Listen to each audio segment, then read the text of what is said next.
for me with stuff like that, it's like deciding that I want to share what I want to share and the things I'm into, instead of getting like, if you built an account that was a giant following behind something called like Cute Cats Daily, you don't get to share an opinion on that page because those people are there for cute cats. Right. Yeah. So it's trying to figure out what people are there for and try to give them that. Whereas, I mean, at some point my shit was about lifting. Yeah, that's really weird, right? I mean, that's and it's funny because that's the least interesting thing that I do, in my opinion. But it's the thing that gets the most like likes and comments, and it's like, all right. I mean, the shit I'm doing now is like even way less interesting than the stuff we were doing when we were actually strong. You know, but it's still that's what people want to see, and you know, I don't know how weird it is, but the other thing is like if I post a picture or a video with my shirt off, I get way more likes. Of and course. I'm like, you mean? And I don't have any girl followers. Hold on. Dude, don't make a mistake that shirtless dudes are posting for shirtless dudes. Don't fucking kid yourself that that's not what this is. Women have never been that interested in the way we look. Yeah, that's a fact. No shit. And it goes back to that idea that, well, women essentially get to pick us. Yeah. We're fucking idiot caveman. Well, you know, it goes back. That reminds me. I just I got a thorough scolding this morning because my wife she works in a hospital downtown, and they had the presidential debates right in Cleveland last night, and they were literally the protests were going to start a block from her hospital, and she told me, "Oh, I'm getting out of there at 2:00. We're going to be fine." Come 4:30, she's still sitting there, and their protests are starting at 5. So I'm loading weapons. I'm getting ready to go, and I'm like, "You need to get the fuck out of there," and or stay, right, or decide you're going to stay the night there, right. So I got you never apologize to me for using that kind of language last night. I'm like, I wasn't directed at you. I'm so sorry. I know that I was fearful for your life, was ready to kill people for you. Right. Look, the chance of danger percentage went over what I think is a safe threshold. That's all it is, right? It's not that I'm really in this panic, but there's enough that I'd like to have my idea of if shit goes south, that's not my first thought about it going south. Absolutely. And I had plans and I had a whole workup where how I was going to do this. And they just have to realize that for all intents and purposes, we are just cavemen. Oh God, we're such cavemen. Cavemen in faded blue jeans, right? Oof. Man, speaking of, I think it'd be crazy if we don't talk about the debate a little bit. Yeah. I didn't watch it, but I've been following. I tried. I tried for a little bit, and I tried solely based on that I wanted to see how close the reality of that was to just the snippets that I've been getting from my news sources. Right. And typically I use Reddit as a news source because it gets upvoted by the people. Like there's not an algorithm running it. Yeah. And so, then you need to research and do both sides the way you're supposed to and figure out what the actual middle ground truth is. And holy shit, what I caught last night in about 45 minutes of it was, this is as much of a disaster as both sides are pretending it is. Yeah. Like we can't be proud of what happened last night, right? As a country, like I don't know.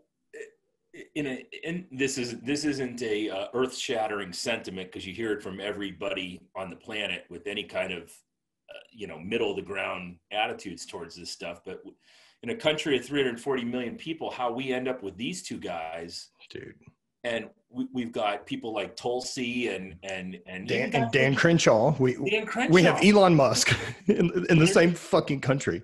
And they're just sitting on the sidelines, whether it's their choice or somebody else's choice. And without sounding like a conspiracy theorist, it's almost like we're being pushed into this. Like I haven't, as a almost 47-year-old man, I have not voted in a presidential election since I was 18 because I have not been inspired by a candidate ever. There are no Teddy Roosevelts out there. No, it's really, really disappointing that it's the choice between two shitty choices. Like we should have better than that. But so I'm trying to look at things differently. And one of those ways is taking full responsibility for almost everything. Mm-hmm. And whether that's me or people in general, and whether that's the media being shit and owned by both sides. Yeah. Whether this debate and our two options are what they are. This is our fault. We did this. Because they will just be the extreme version of what they think we're asking for. Mm-hmm. And we keep watching the news. The news keeps selling advertising dollars. Like, we had a fucking presidential candidate yesterday talk about the good thing he did was getting football back. Like, what the fuck are we talking about, dude? Like, we have 200,000 people that have died due to mismanaging a pandemic, because the best way you can describe Americans is them going, for sure. Not me, right? That's 100%. That's 100% us across the fucking board, no matter who you are. Yep. And then, like, to talk about Big Ten football, and like we're never gonna bring up fucking bring up Epstein.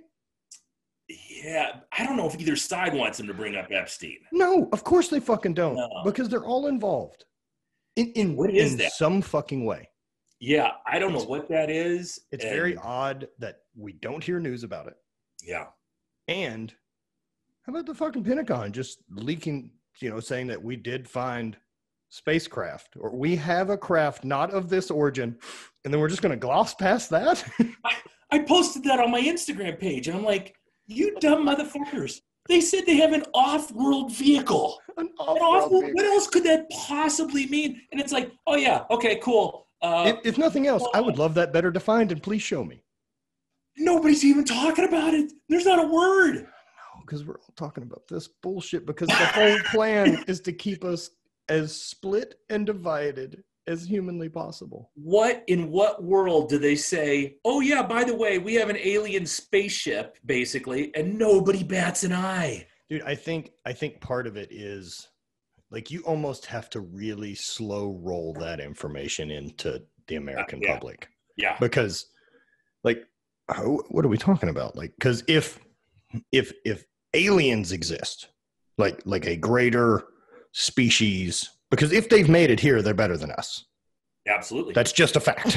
Don't want them here. We haven't traveled to other planets where life is because we fucking can't. Yeah. If they did, they're further along the timeline than we are. Yeah. We're that uncontacted tribe in the Amazon shooting bows and arrows at the airplanes, Oh, we have a bunch of civilization-ending weapons that are pointed back at us. Right. Yeah. The fuck logic is that? And look, the only thing that's a really benefit that I think comes from an alien scenario is that at some point we just go, so we're all humans, right? Yeah. Everyone? Yeah. Man, a really interesting concept I heard the other day about, like, as many people want to divide that race is different across the board, is no matter where you grow up on the planet, if you become a brain surgeon, they don't teach you how to work on different brains of different races. There's just one. Yeah. It's a human brain. Right. It operates kind of like this. That fucking gray mush is inside all of us. You'd hope that the aliens come down and are benevolent and say, hey, look, dum-dums, relax. We're gonna keep you guys under control. Just relax. Stop doing this. Here's the path to enlightenment. And this is your path. Get off this stupid, nobody cares. Donald Trump and Joe Biden, they doesn't matter, because we are so much higher than them, and we're gonna corral everybody, make you play nice with each other, or we'll treat you like cattle, or we'll wipe you out, or we'll get rid of you because you're a problem. Yeah. It's up to you.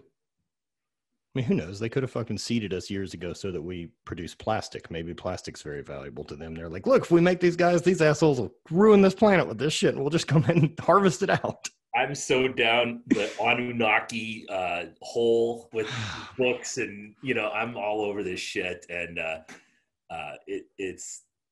that's an easier pill for me to swallow that we were breeded for some kind of work than God came down and said, let there be light. Look, if your options are that all of us have genetically stemmed from Adam and Eve in the Garden of Eden, or this, right? I'm going to go with something seeded and then evolution took place. Yeah. 250,000 years of our existence, and last 5,000 we can actually do things. Yeah. Like, we're just getting started. We're still, dude, I thought about this, right? So we're aware that apes and chimps have started using tools. Mm-hmm. And then teaching how to use tools to the younger generations who evolve it a little bit more. Right? Is this going in line with that timeline? I don't know how long it takes, but at some points, do the chimps develop fire? Because Planet of the Apes syndrome, Well, my concern isn't that they develop fire, because I think that happens at some point. Yeah. But then they start cooking meat, doing things like that. But even for the issue prior to that is there's a big jump in logic between holy shit, that's fire, and how do we put it out? Right. Controlling fire. Yeah. Controlling fire and creating fire are very different problems. Yeah. We're setting fires all over the West Coast, whether it's gender reveals or Antifa terrorists, who knows? What the fuck is going on, dude? Which scenario is worse for you in that scenario? Is it the morons who could have possibly started this with a gender reveal, or is it the Antifa inside U.S. terrorists, starting these fires? The Antifa stuff's really weird, right? Because general concept of it, I agree with. Yes, I would prefer to not fucking have fascist. Yeah, right. How do you argue against that? That's tough. Yeah. I don't agree with the method they're using. Yeah. By any stretch. But in the same way I feel about the Black Lives Matter protest is, look, I think people at some point react in the way that you've told them. And pretending that violent protests right now are, I mean, look, I disagree with it. I don't believe that's the way to problem solve.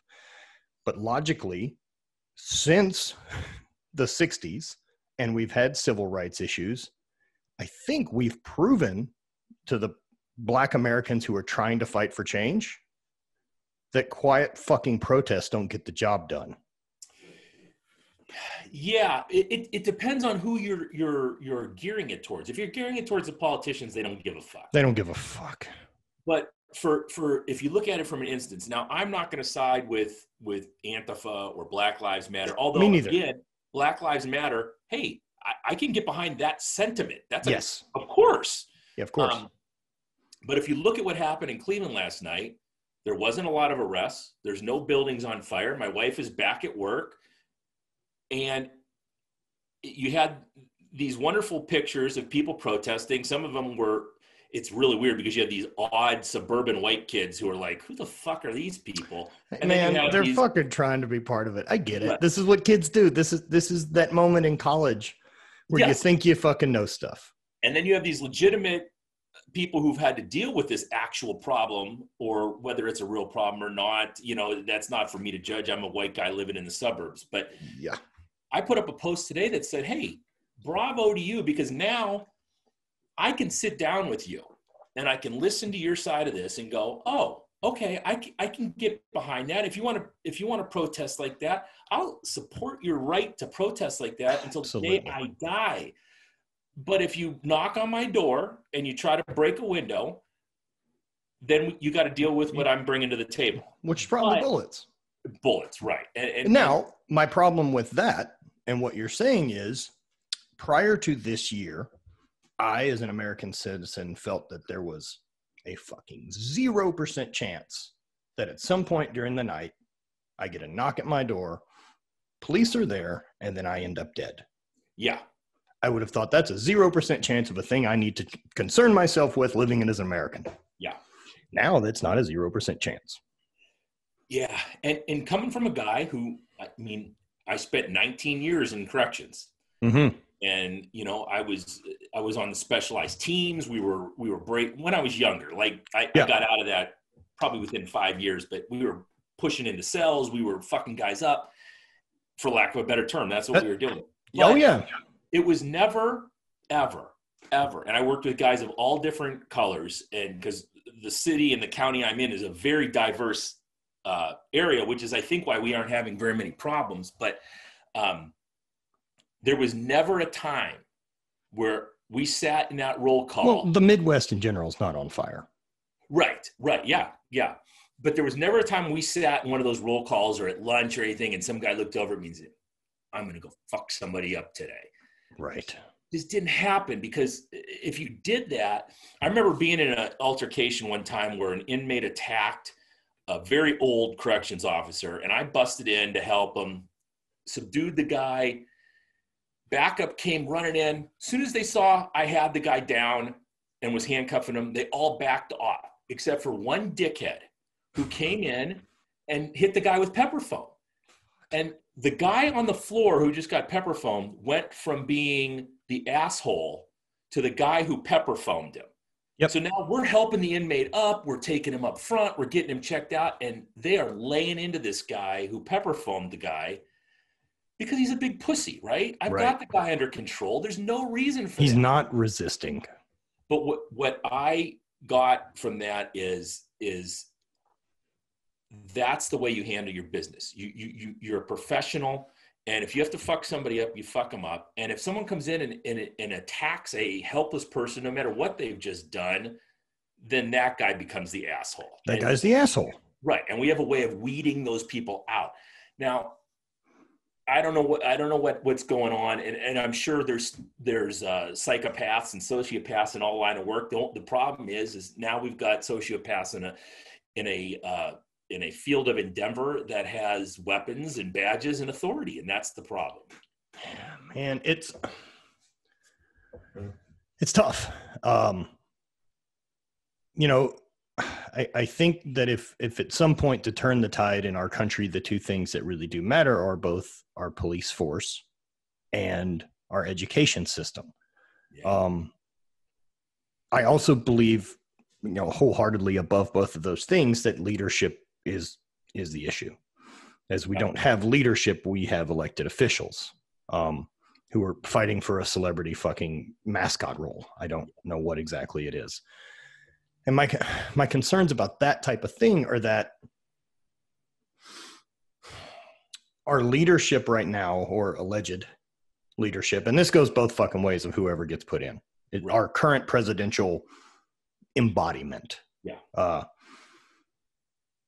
We have people that never say I'm sorry, never admit they fucked up, and will ride it into the ground to be right, not make sure things are going the right direction. Do you know what I mean? Like, I learned a long time ago doing outside sales that, look, I've never fucking done a single job like the physical labor that I sold in refineries. Like, I sold a service to companies, and I have never put on a hard hat to fucking install refractory work in an incinerator. Yeah, me neither. Now, with that said, I had times where my customer, engineers or whoever else, did not like the quality of work that was done on site, or had an issue with a foreman, or had an issue with something. I take the brunt for that. Yeah. Because I'm the salesman, because I know he can't be involved in that fucking discussion because it won't go civilly. Right. And me, as I didn't fuck this job up, but my company did, and my role is to do this. I have no problem saying, I'm sorry. How do we fix it? How can I help? Because I want things going overall the direction I want things going. I'm not trying to win this fucking moment. Yeah. And then lose a customer. Right. You know, it's big picture play and get the ego out of the fucking way. And it's having to deal with people. Like, yes. Real life people. Not having a camera in your face and you're speaking in this manner that's presidential and you're trying to talk to millions of people out here. It's me and you talking and realizing, oh, I fucked up. And the easiest— Dude, that's it. is just to say, hey, I fucked up. I apologize. I've done that a million times in the gym business. Dude, in life. Yeah. Yep. Being able to say sorry is such a benefit. And that's my problem with our current leadership is we don't. But as much as I want to put that blame completely on leadership, I put it on us. Yeah. Because we hold people fucking accountable to what they said 10 fucking years ago as though we're not allowed to grow and change and make mistakes. So of course they never fucking admit wrongdoing. Taken from two guys who have changed dramatically over the last decade, you know? Right. And I look at this problem again as is our problem, and especially my generation's problem, because, you know, this Generation X, guys like Jocko and Dan Crenshaw and Tulsi and all these people who are in my generation, they're kind of like, look at these fucking idiots. You know, we could be doing a lot better job, but I'm going to go make some money over here, instead of saying, all right, I got to step up and do something and help out, because look, you can't have 80-year-old guys running the country. It's a fucking terrible idea.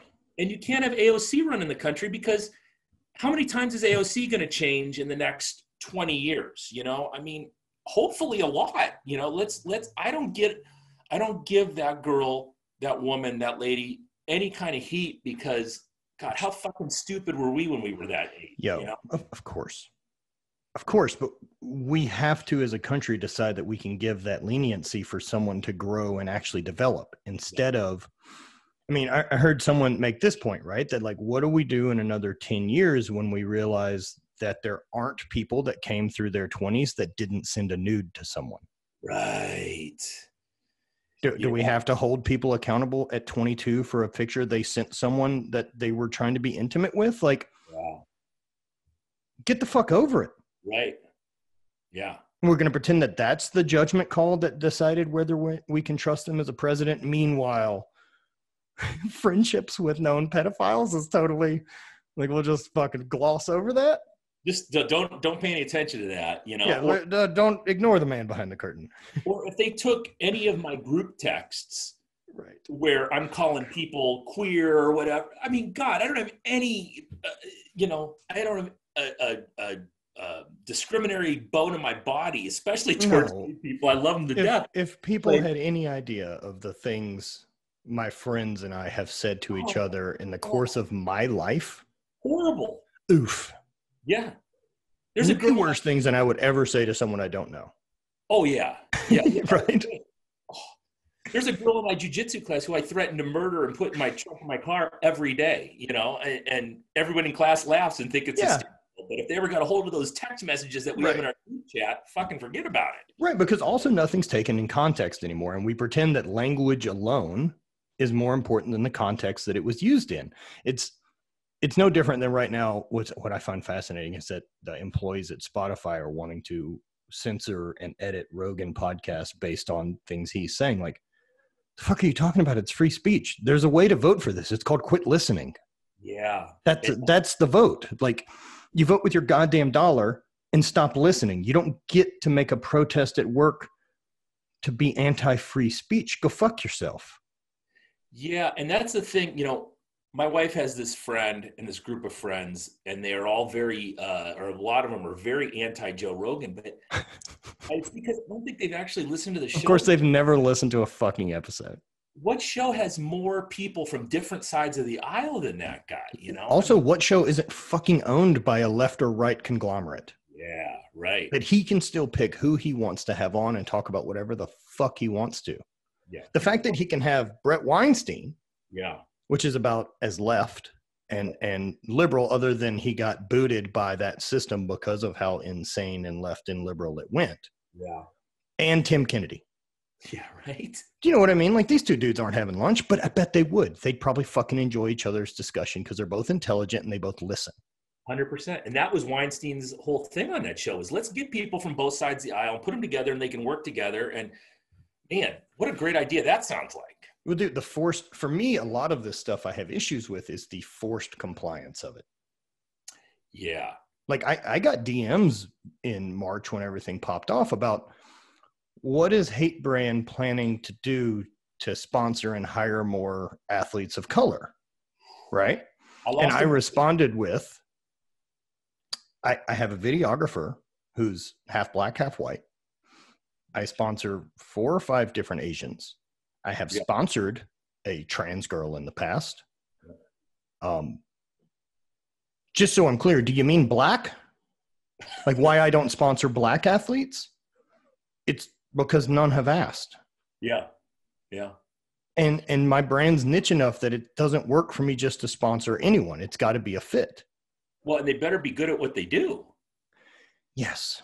And of course, and the one that I would sponsor would be someone like Ellis McLean, because he gets it and he's in on the joke and he has a fucking great time with it and he's positive and he's crazy strong. He's also smart enough that he has his own goddamn apparel company. Right. So like, I got heat same time. My shitty little gym with 100 some members, you know. Yeah. And I had a couple people DM me. I had one guy in the gym ask why I didn't put out a statement, and I said, "Look, oh man, because the gym doesn't have an opinion. I teach people how to swing kettlebells, right? And if your money's green and you come in and you're not a dickhead, I'm going to teach you how to swing kettlebells. That's it. I'm not trying to be polar. Like, dude, I'm happy to lose followers that have a problem with me thinking Black Lives Matter is a good thing. Yeah. At its core, right? Like at its fucking core of that message, I'm aware that the opportunities that have been provided for me as an American citizen being born a white dude in 1983 in the South are not the same as my peers. Right. I find that a fucking problem. Yeah. It's that simple for me. I want it to be the same across the board. I understand that they will never be the same across the board because there's too many variables of my parents' income, my parents' education, my things like that. My problem becomes that we put in place roadblocks systematically to slow progress down for African Americans. Mm-hmm. And the idea that we don't admit that that's real is crazy. Like, dude, my mom has lived in the same town in Louisiana forever. She was fucking born. Like, she's almost, you know, in her mid to upper 60s. And like, she was early high school when segregation ended there.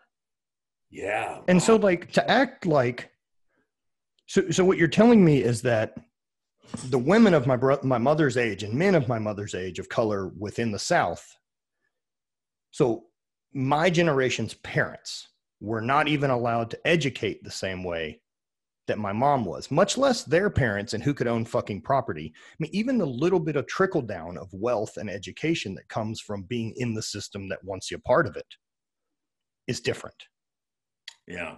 You know, that instead it's been this, well, you can't educate, which means then you didn't get a good job. Your parents didn't get a good job. So everyone grew up poor.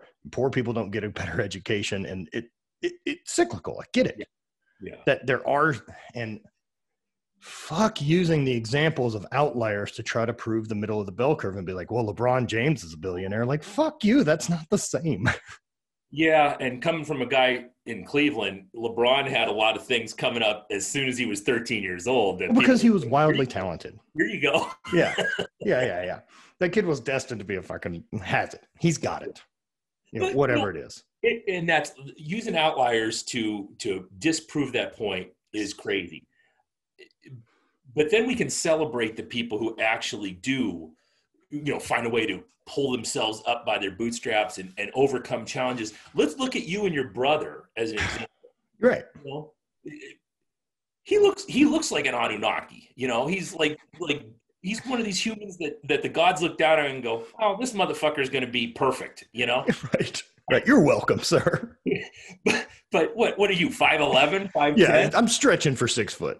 Depends on what shoes I've got on. And you got after it and you overcome any kind of obstacles you might have, and you both did fucking great, you know? Yeah, and look, I filtered down my pursuits to continually chase the things I was good at to play to my strengths. Yeah. You know, had I been passionate about, say, basketball and tried to lean into my goal was to play college basketball, I would have failed fucking miserably. Sure. no matter how much hard work or who I would have hired as a coach, this machine ain't fucking cutting it. And so I found things that I loved. And it just so happened that whatever my weird skill set by that point in my life all lined up that I got to shine when the time hit. Yeah. Right. And look, if I wait 10 years fucking too long, it doesn't happen. Mm-hmm. And I wouldn't have been focused enough at 20 to do it either. Right. Yeah. And so it's a matter of that it just came together for me in that moment. And even the hard part behind that is that it's going to end. And you don't get to fucking do it forever. No one does. Like, I'm very aware when I quit competing that the sport won't care about me. Yep. And I'm not going to be the guy standing there on the hill waving the banner saying, remember what I fucking did. Yeah. Well, so, we should have been at the Celtic last weekend, if that was the case. I don't think I'm allowed. I honestly don't think I'm allowed. You know, one of my favorite moments is when you no-heighted in the Wait for Height. God damn it, dude. Just got immediately drunk. I got drunk fast. We weren't even in the Challenge Caber yet. You were fucked I was very drunk before Challenge Caber, and then I won the Challenge Caber. I fucking came out swinging. Yep, I remember. I ran around that fucking field, and it has that terrible crown on it. Yeah. And I went for like a full belly slide, but it wasn't wet because why would it be? And so I just fucking like caught my chest and put my feet into the back of my fucking head like a goon. I just remember you hitting that Wait for Height, and you missed the first one. You came down and sat next to me, and you were just like, no big deal. Then the second one happened, and you sat down next to me, and you could just see it like, oh shit. It's probably the first time I've ever seen something like that get into your head. Dude. I said to myself when you got up for the third one, I'm like, he's in trouble. He's in trouble. If I could have passed on 14 and just tried to go back in at 15, I would have. I think that would have been the best course of action. Dude, that's what I did after that. I trained fucking, like, it haunted. That's the only athletic thing I can think of in my life that fucking haunted me. Yeah. For like, I didn't sleep that night. A fucking number of things. And I can be quiet, phone. Dude, so I missed the first one. And then like, it's just harassment from the peanut gallery as expected, as we all do. This was not unique to me. Anyone in this situation would have been made fun of and ridiculed. And then I missed the second one. And it's like now I'm in the middle of a no-hitter and no one wants to make eye contact with me. I'm like, you motherfuckers. And you're sitting right next to me, and I'm just like, oh, fuck. Most dominant second-place performance in Highland Games history. I threw like 3 field records and 5 PRs in 8 events and then shit the bed to win. Yeah. All you had to do was make anything. Yeah, like 15 would have done it. An Easily. opener. Yep. Fucking opener. Yeah. Oops. Which if you're lesson learned, you can make in your sleep, you know. Yeah, and the truth is, after that, my recourse was like, I'll never miss 14 again. Right. And the way I did that was only going in at 15. Fuck that height. I'm not winning at that height anyway. If I can't clear 15, why am I even involved? So we're just gonna start there. I agree with you 100%. Yeah. You know, man. Yeah, it doesn't go on forever, and you got to find ways to move, you know, after that. Dude, it took me a long time to kind of luckily and unluckily for me was getting hurt. Mm-hmm. And then my career ending based on that. Like I didn't dwindle out of the games. Right. I had knee surgeries that just went shit and I couldn't do anything. Yeah. And so I think that helped me in the long run more because it was, we're done. Yeah. Move on. Yep. And then I'll have to sort me out on the back end. Continuing to chase it and have those, because there would have been moments where it clicks still. Mm-hmm. And you're like, okay, it's still there. Super dangerous moments. Right.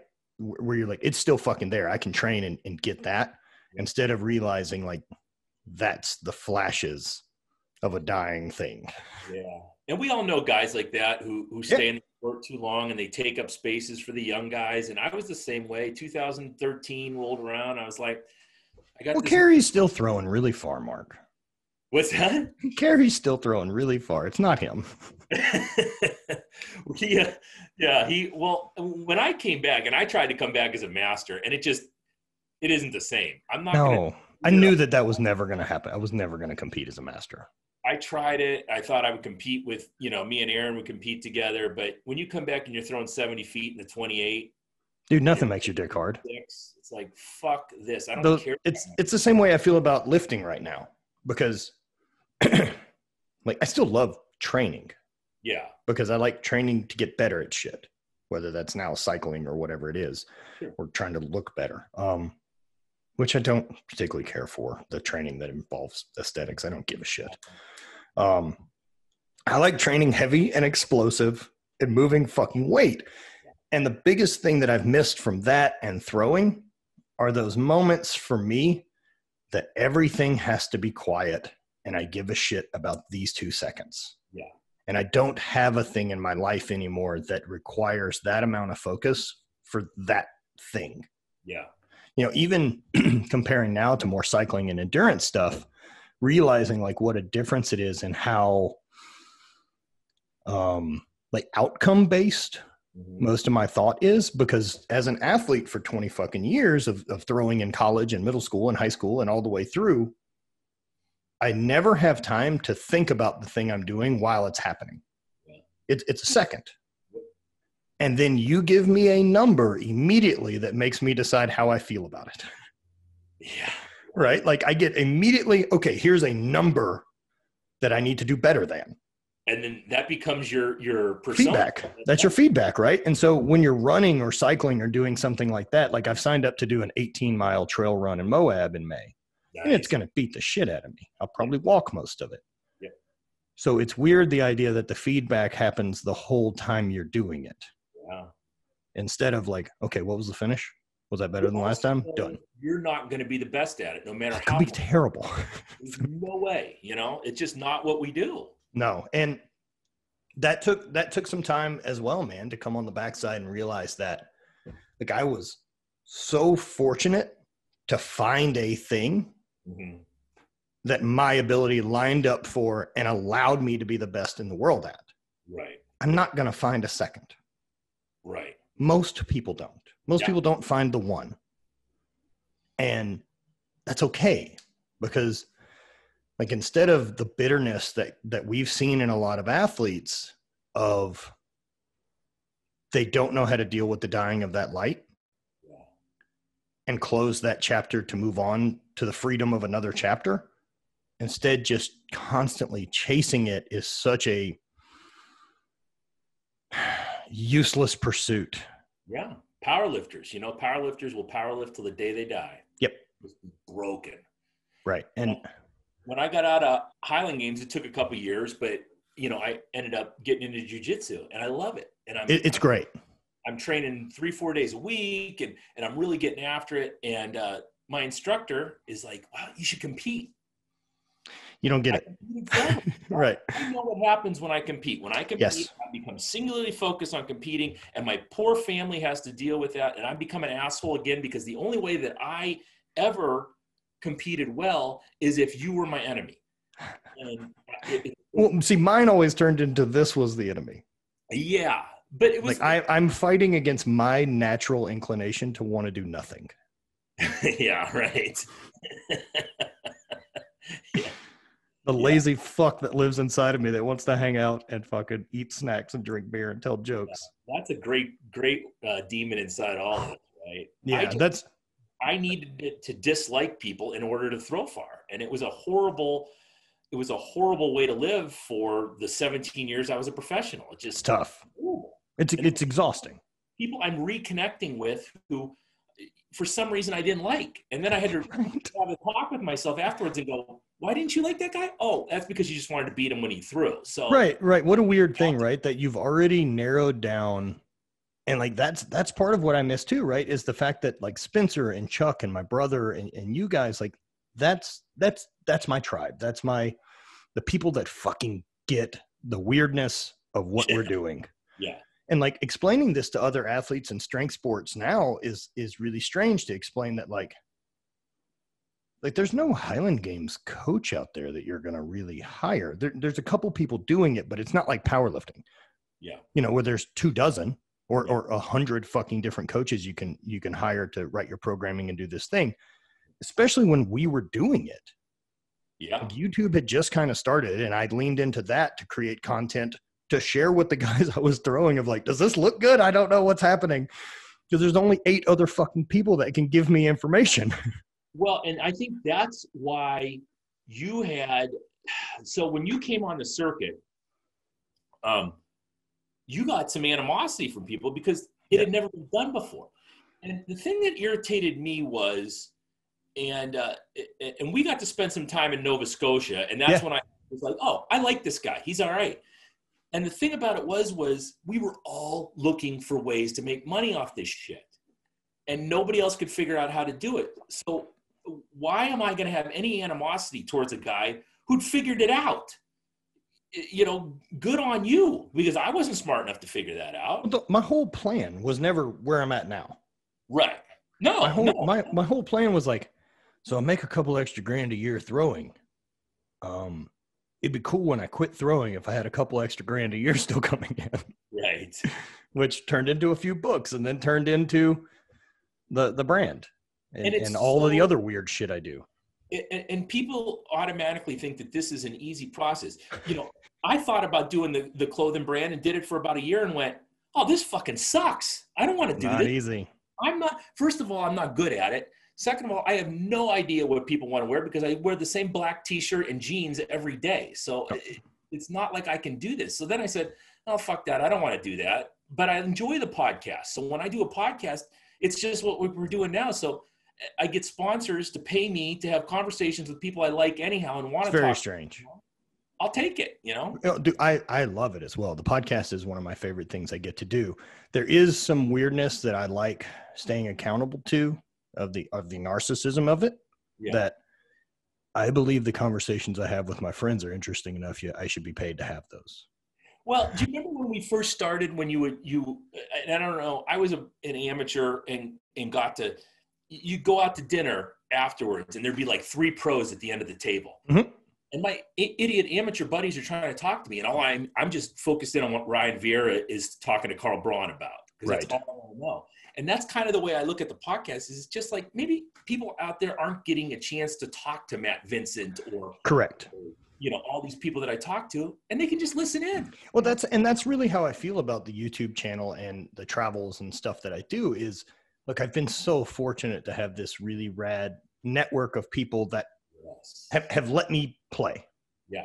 And I want to share what information I'm getting from them as well, because most people don't have access to one-on-one, especially not on the personal level that I've ended up with from a lot of people. Yeah. That they aren't just interviews, and they are genuine relationships that I have. It's been fun. It's definitely been a turn, but this wasn't the fucking plan. Yeah. And you know, what's cool is I've met people through the show. Like I had Zach Evanash on last week, and talking with him, I'm like, oh, we're going to be best friends. Right. Zach's awesome and has been awesome forever. We think about things really similarly. And so now I have like people in my people on my phone where I'm like, oh, you know, it's great to be able to talk to this guy and send him a text. And, you know, Kibwe and Crystal, when I got to talk to them, we became friends after that. And we had a very passing relationship where we met each other at Ashland, but we never sat down to talk. And, you know, those two became people who I genuinely love, you know, just great human beings. They are. Yeah.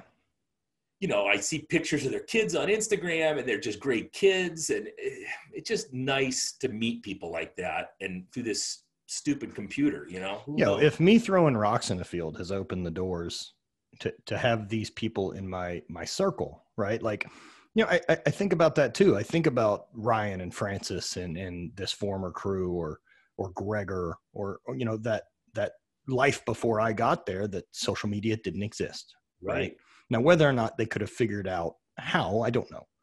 They tried. They tried their asses off. They just didn't know. And it just may have been too little too late, right? That like, I think about those guys, and I think about like their views on a lot of things, training or what have you, or fuck man, even looking at my mom and dad, like both being from Sulphur and doing those type of things. I think about my dad's network of people before he passed away. Like everyone's from Sulphur. Right. Do you know what I mean? So these are all people in your network that kind of have a similar viewpoint to you because they have relatively similar life experiences. Yes. Probably same hobbies. Whereas like my dad doesn't have an Aubrey Marcus he can text. Right. You know what I mean? About like, hey, I feel a little odd about X, Y, and Z. What do you think? Yeah. And like, oh, that's a better perspective. Yeah. He also wouldn't have been open to trying the things that I'm willing to try to see what different perspective I get on stuff. Yeah.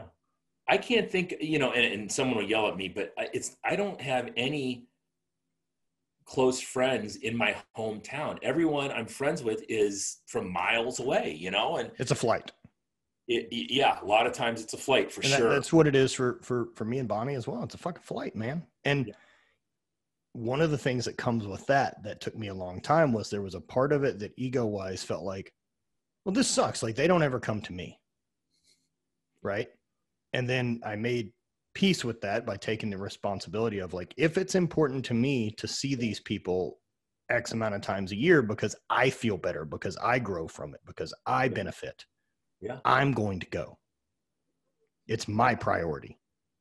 Well, and being from Sulphur, and I've been to Sulphur because my brother lives there. I'm sorry. Which is crazy, right? Yeah, right. So the best thing that ever happened to me coming from a little redneck town in Ohio was Highland Games. And it had nothing to do with the money or the throwing or anything like that. It was the fact travel. From the time I was 22 years old, I was on an airplane. I was in a car. I was going to California. I was going to Calgary, Alberta. I was going to Toronto. I was going to Iceland. And I got to see the world as a 20-something-year-old, and it changed my perspective on a lot of things. And I got to be friends with people from all over the place. And it's something that I look at my friends I went to high school with who are still in the same town, and they're still doing the same shit, and they're still watching Ohio State football on the weekends like it's their job. And they never not only just watching it, but allowing that to control emotion. Stress them the fuck out. Yo. And it's the best thing that ever happened to me because I got to see other people in other places and beautiful things. Because like you always say, we were throwing rocks and sticks in a fucking field, It's a fucking game. It's a gimmick. I can't believe this worked. Crazy. Like we've always talked about it. There's the guys of us in the sport who were in on the joke. Yeah. Of like, at some point they're going to realize they don't have to fucking pay us. We would come anyway. I've always thought that. I mean, I'm stoked they do, but fuck. Yeah, Dan Green is powerlifting his balls off, killing himself. Time, and we don't have to train that hard. Let's not pretend any of us did. No. Like Adam Nelson's throwing the shot put and trying to get a $5,000 deal out of Nike, and we're like, oh, that's 2 weekends for us. Okay. No, it's fucking crazy. It's crazy with that, and then the travel being as cool as it was. Yeah, like. Man, just like if you're a 66-foot shot putter and trying to chase the Olympics, like just go to the Highland Games, man. It's going to be way more fun. Forget about it. I remember, and I won't say his name. He was on one of these big popular forums, and he was talking about how he was chasing the standard, and that's not going to get you in top 6, 7, buddy. Dude, you're going to go to trials. Yeah. Big deal. How much money are you going to make? Yeah. And that's a problem, right? And that's really a problem that you only see in hindsight of like, oh, it doesn't care. Yeah. It doesn't give a shit about us on the back end. Like, have you watched the Weight of Gold documentary? No. Dude, it's really good. It's on HBO.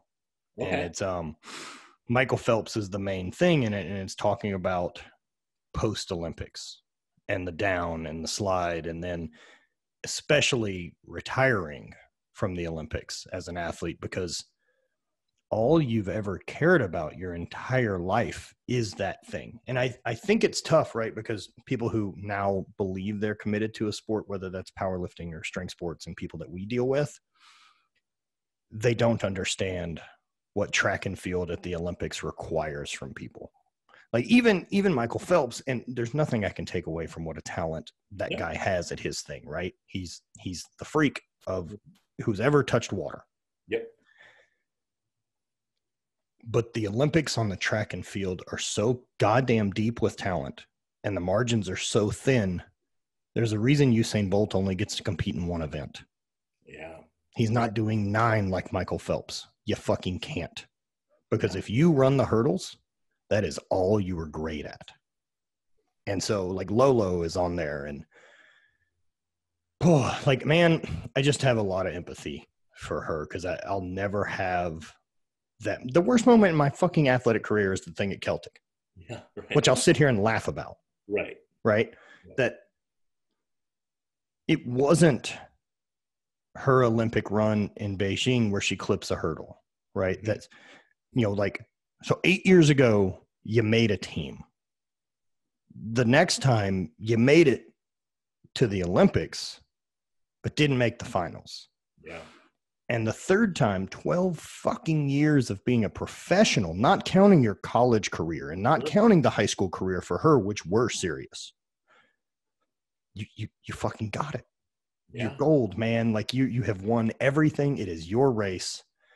And the idea that there was a test in her athletic career that was the accumulation of 20 years of lacing your shoes up, and every rep that you've ever lifted and every practice run and every stretch and everything was for this 12 seconds of perfection. Yeah. And you didn't get it. Yeah. And you didn't get it. And there isn't okay, we'll just regroup and try again. Yeah. It's 4 fucking years of perfection, fighting father time. Like, I'll never have that test. I'll never fucking have it. The fact that people perform at that level at all and still hit PRs, they're so fucking alien to the rest of us that people just don't understand. Yeah. I'll one up you and talk about Adam Nelson. Dude. He's in the best shot put competition ever, not distance wise, but the coolest venue in the Olympics. He ties, and then the guy. Yeah, I couldn't believe he wasn't part of that documentary. Yeah, right. And the guy tests positive, and he gets his Olympic gold medal in a fucking airport McDonald's 4 years later. 8 years later. God. Dude, it was stolen. And for me, like, as a life experience junkie, like, fucking money comes and goes. You can make more, make less, whatever. But all of the throws that guy's taken and all the time that at that level, right? Like, those people, they're so singularly focused, they're not human. Yeah. Like they may have families, they may have other responsibilities, but don't kid yourself.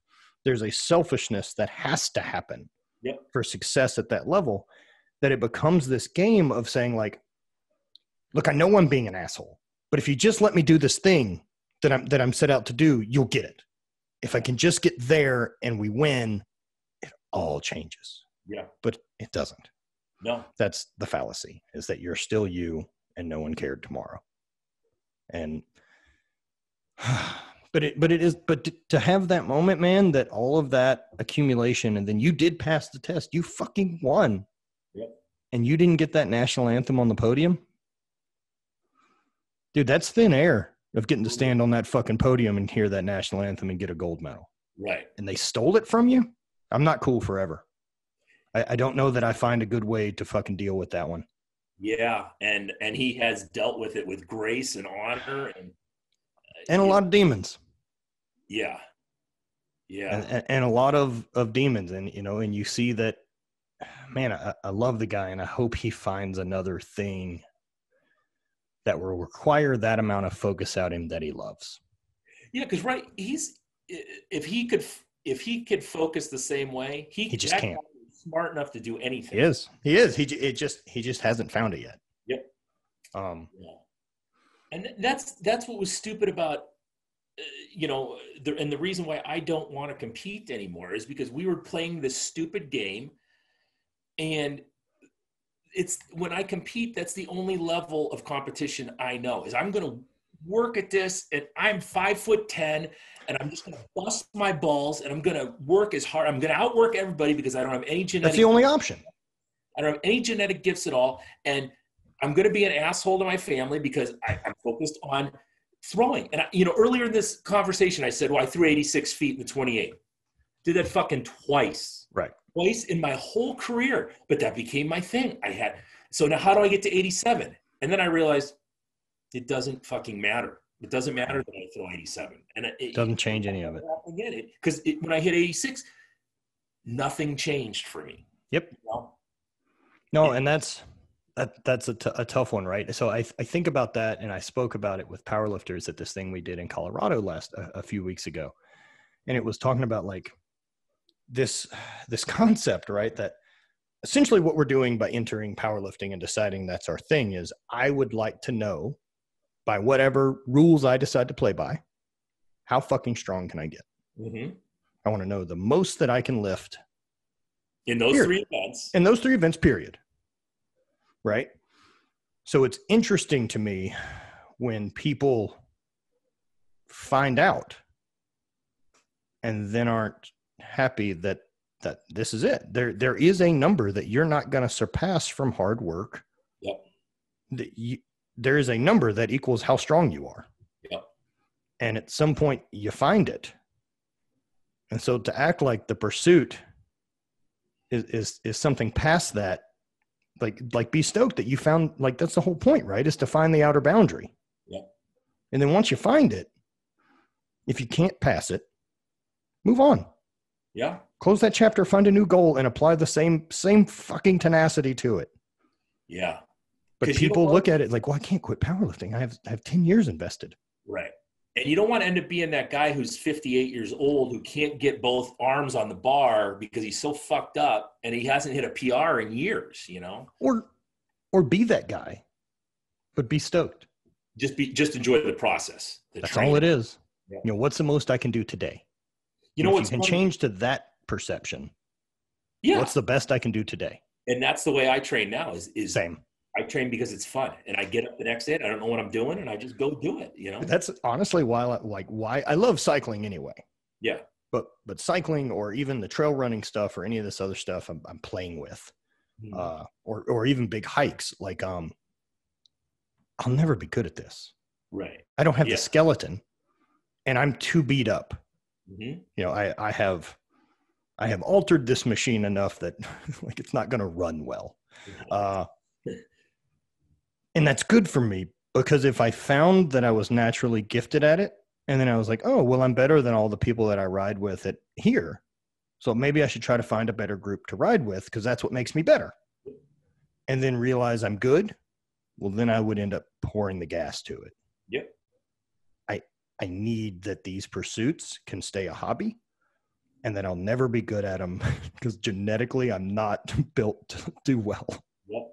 And I catch myself all the time, whether it's jujitsu or training with the way I'm training now. And I just go, you know what? I don't want to get into that mindset ever again. It wasn't healthy for me. It wasn't healthy for the people around me.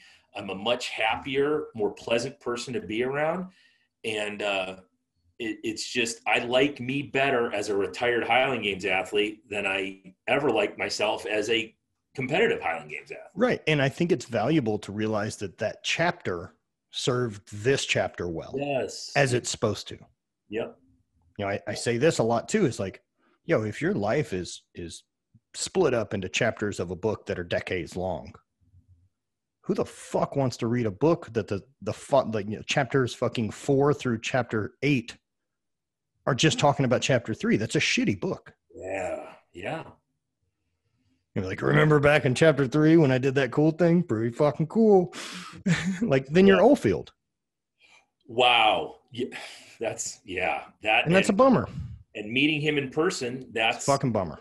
And he had started to believe his own bullshit. And, and we knew a lot of it was bullshit. And it was hard because when he was starting to talk about Highland Games, and we knew how good he was at Highland Games. You weren't good at this.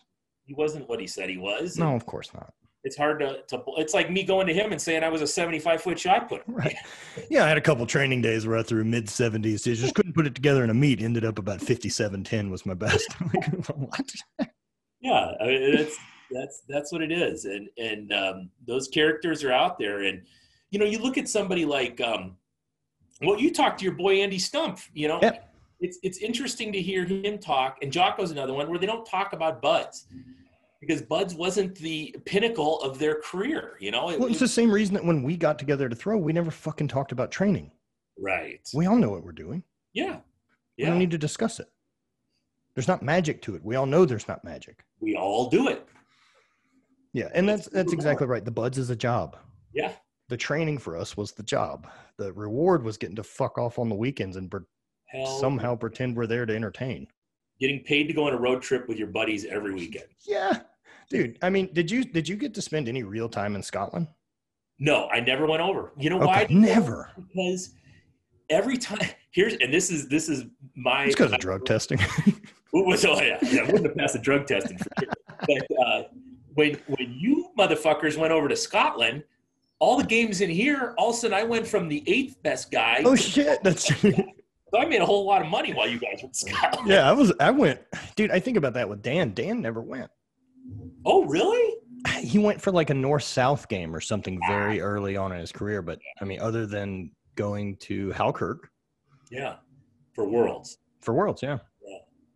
Wow, that's crazy. I'm so glad that I did it. And I think about it now, right? Because I put it off for a long time because, I'd have to skip Enumclaw and have to skip Portland, both which were good paying games that I felt pretty confident in making good money at. And I spent your money foolishly while you were gone. Yes, right? And so to skip both of those to go do 11 games in Scotland and it's 40 degrees outside, all my gear is fucking wet every day. Like, look, throwing in California is way better than throwing in Scotland any day of the year. Yep.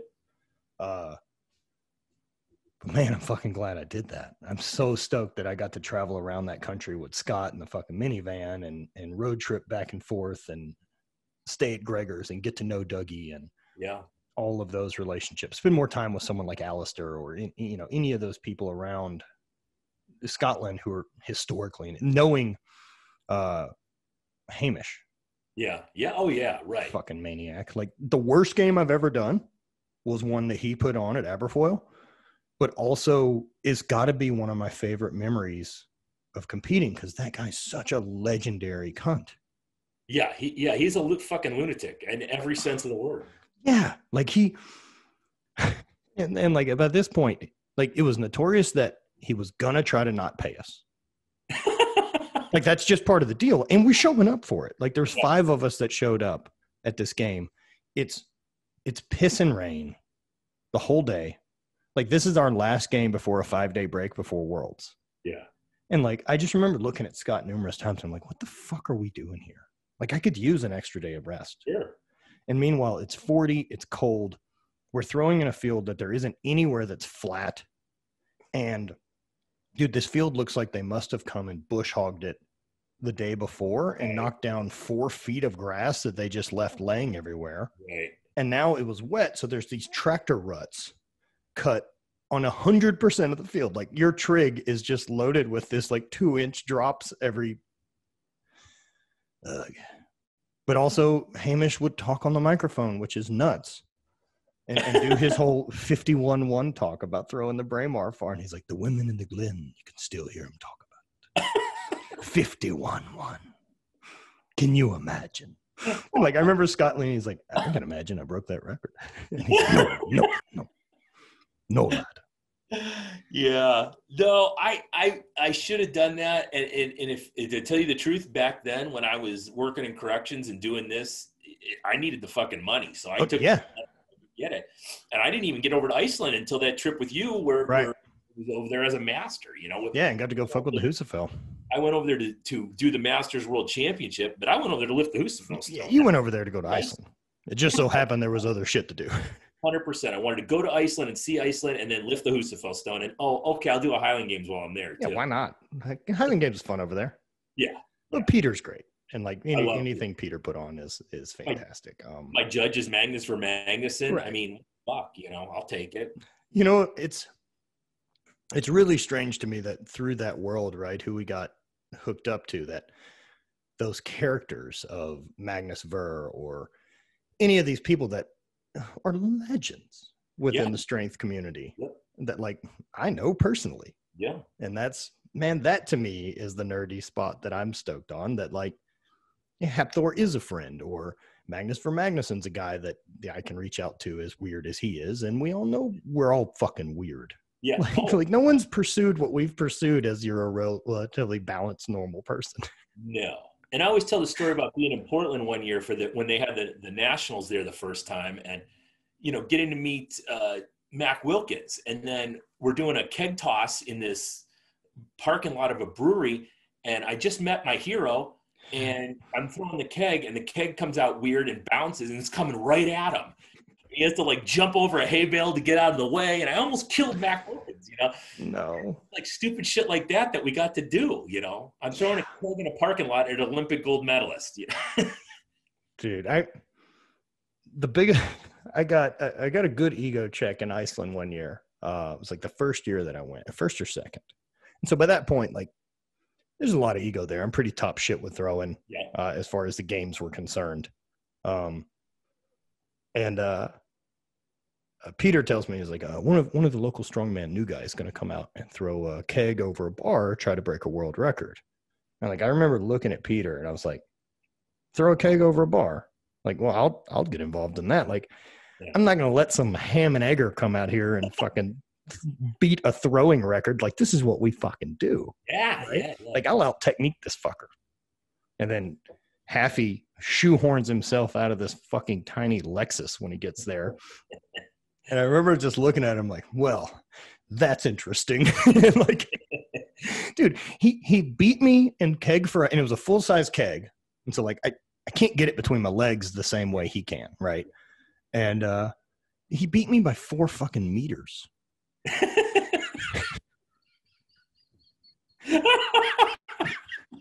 I was just like, yeah, that didn't go as planned. Wow. He's a whole other human bigger than you too, Well, that's the thing, right? Like, Earth hasn't made bigger people. Yeah, no. He's it. Yeah. I mean, there's some different comparisons, like Shaq's different big and Andre the Giant's different big. Yeah. But like him or Brian Shaw, like there just aren't bigger humans. Yeah. Yeah. Strongman has changed a ton. I was watching videos. I'm so stoked that's not the sport I'm still in love with. I'd be bad at it. I tried it as a master and made it to nationals 3 times and it sucked, and I didn't have fun doing it, so I quit. Dude, we also got really lucky with the games because the competition environment was so much fun. Yeah. Other than hearing bagpipes constantly. I still hear them. Yeah. I still don't care for them. Like, I've had my share. Yeah. I'm Italian. Why don't I care about these? Do you have to be Scottish? No. What sport requires you to have a nationality to be taking part of it? Right. Fucking idiots. Yeah, the camaraderie and the around the competition was great, and it wasn't this. Yeah, a lot of sports say they have camaraderie, and they do, and they're encouraging each other. We were encouraging each other, but we were also fucking breaking each other's balls, and we were all constantly. We were all alphas. We were all. If you went to the Celtic Classic, there was nobody there who was okay not winning. Right. I'm the 10th guy there. I'm not going to win. I know that I'm not going to win, but I'm going to go out every fucking time and try to slit your throat. Yep. That's every guy we competed with at that. Yeah, of course. And it was always this, like, I mean, I remember a few instances of that feeling, and like one of them being, so like the 2 championships I did win, like I won by a total of like 1.5 points combined between those 2. And so like, it was in Fergus. My winning throw in Fergus happened in the open stone. Like, that's the one that sealed it up for me. I was sitting in 3rd with Pekowski behind me and Dan behind Pekowski. Yeah. And Pekowski took 2nd by 0.5 point to me in the overall. Yeah. Lucas and Sebastian are both out front on the open stone. And so, like, I'm last thrower going into the open stone. And we've got 2 events left maybe, but they're both good. There's like a lightweight for distance and a weight over bar. I go on my last throw and I bump from 52 to 57. Ooh, and move out front. And that's what was a big point swing for me that put me in the lead. Yeah. Yeah. That Mike couldn't catch me in the lightweight because I threw 92 and change or some shit. I had a streak there where if I touched it, I threw 90. Yeah, those are great weights up there to do that too with those lead weights. Whew. Yeah, and then Yeah, and then weight over bar, I kept it together enough. Yeah, I think I threw 16 and a half or 17 or whatever like that. And so, yeah, like that. And then Scotland, when I won, came down to the last event, was a half point between me and Dan going into the heavyweight for distance. And like, that's a good event for me. And I just remember like having headphones in and walking around and just feeling like you have to bleed the day to beat me. Yeah.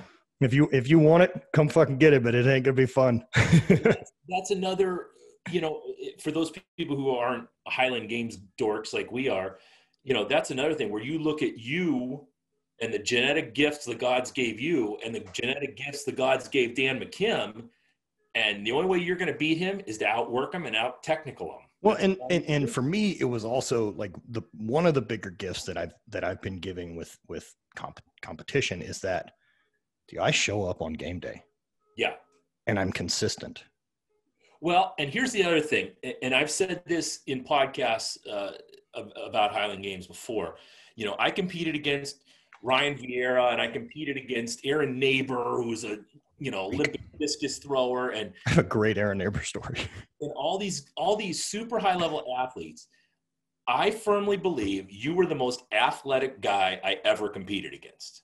You could do anything, on the field athletically, whether it was throwing the 28 or if someone came out and set up 10 lawn chairs and we were going to do hurdle hops over the lawn chairs, you were going to win every fucking time, I think Spencer, now that Spencer's dialed, he's my vote for the best that our sport has ever seen. I never got a chance to really throw against him. Never even saw him on a field. First time I met him was in Columbus. I never got to throw against good Spencer. Yeah. I got to, so we did our first game together as an amateur in Texas. And so like our whole career, like we've known each other. And when he turned pro, he's just had other focus in life and was like 370 pounds. And now that he's cleaned it up and sorted diet out and figured out his actual training, like he's fucking incredible. Yeah. Like he's pulling 800 pounds, still cleans 400, is pressing 400 pounds, and is throwing distances I can't touch. Yeah. I couldn't, on my best day, I don't beat him. I don't know that Dan beats him on Dan's best day. He's got 5 of the fucking 9 world records.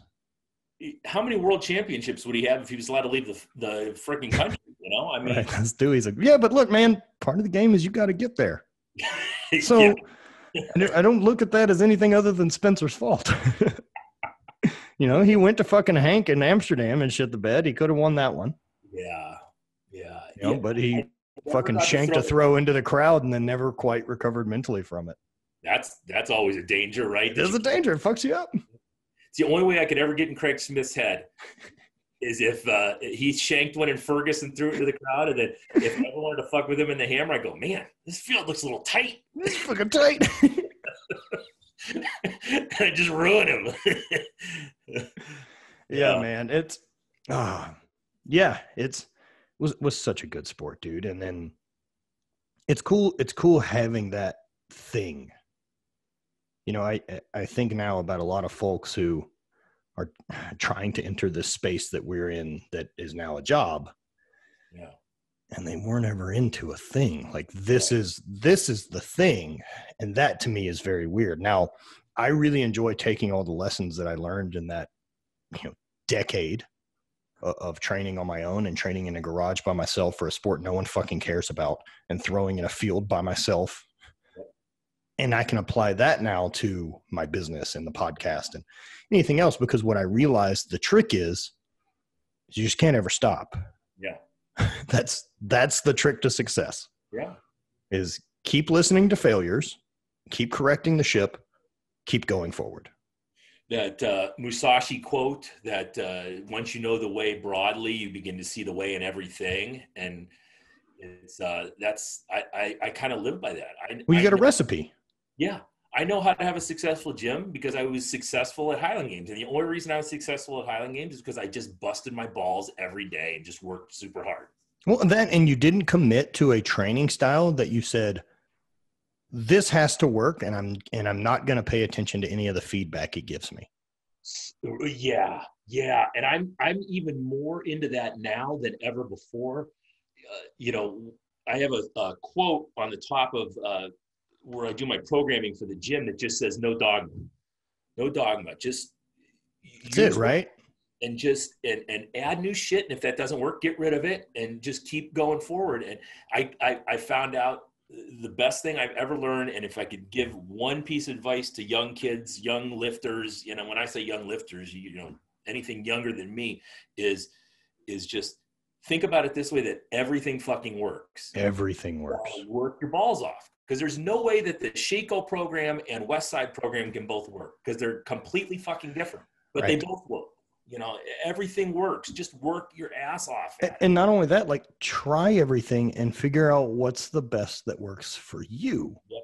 Like, that's the key. And in fact, what may be the best for you will be different than what's best for you in 5 years. What's best for you right now. And not only that, like, maybe at some point you realize, like, look, I can't handle the volume anymore. Yeah. I need to cut back for the big picture, instead of being so ego driven that this is the fucking way and I'm going to make my body comply. Like, the body doesn't work that way. I've learned. Yeah. 6 surgeries later. Don't do this. It's not cool. Yeah. It's not as complicated as we make it sound sometimes. No, but we have to, but so many people have to sell it that way to believe we're selling magic. Yeah. Yeah. We're not. There's not a fucking pill. Take that back.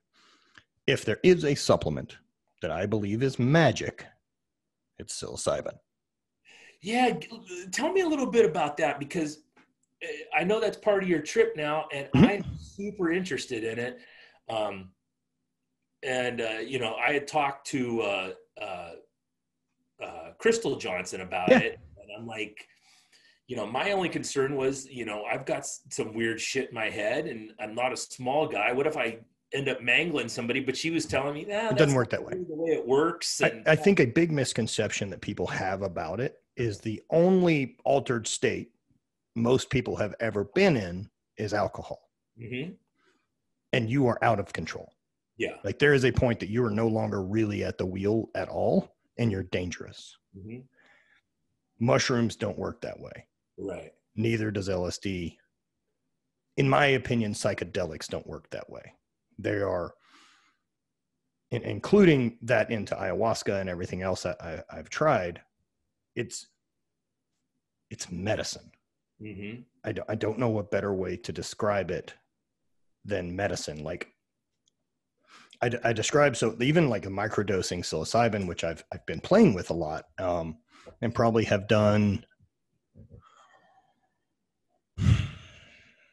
I've done probably every day for the last month, and then took a month off before that, and I've done every day for 2 months prior. I like me more using it. Mm-hmm. And the way I would describe the feeling to it is, it's everything that I ever wanted a nootropic to do. And so I get pain relief. And whether that's pain relief or it's a different interpretation of pain, I don't give a shit. Right. My focus is through the roof. The RPMs in my brain seem to be ramped up a bit, but they're useful. Right. And it's not, and for me, I'm so fucking ADD and insane. I struggle with one task. Mm-hmm. Because my brain is thinking about, like, what was that fucking movie I watched last week? And then this thing, it's just fucking running down a hall with a strobe light on, basically, in my head. And this allows me to not hear any of that outside noise. Right. It just makes it go away. It doesn't have an opinion on it. It's just not noisy anymore. Yeah. And I also like big trips too. I like what comes from taking a big one. A couple weeks ago, there was a pretty good one. I hung out in the basement all day and ate mushrooms all day. It was great.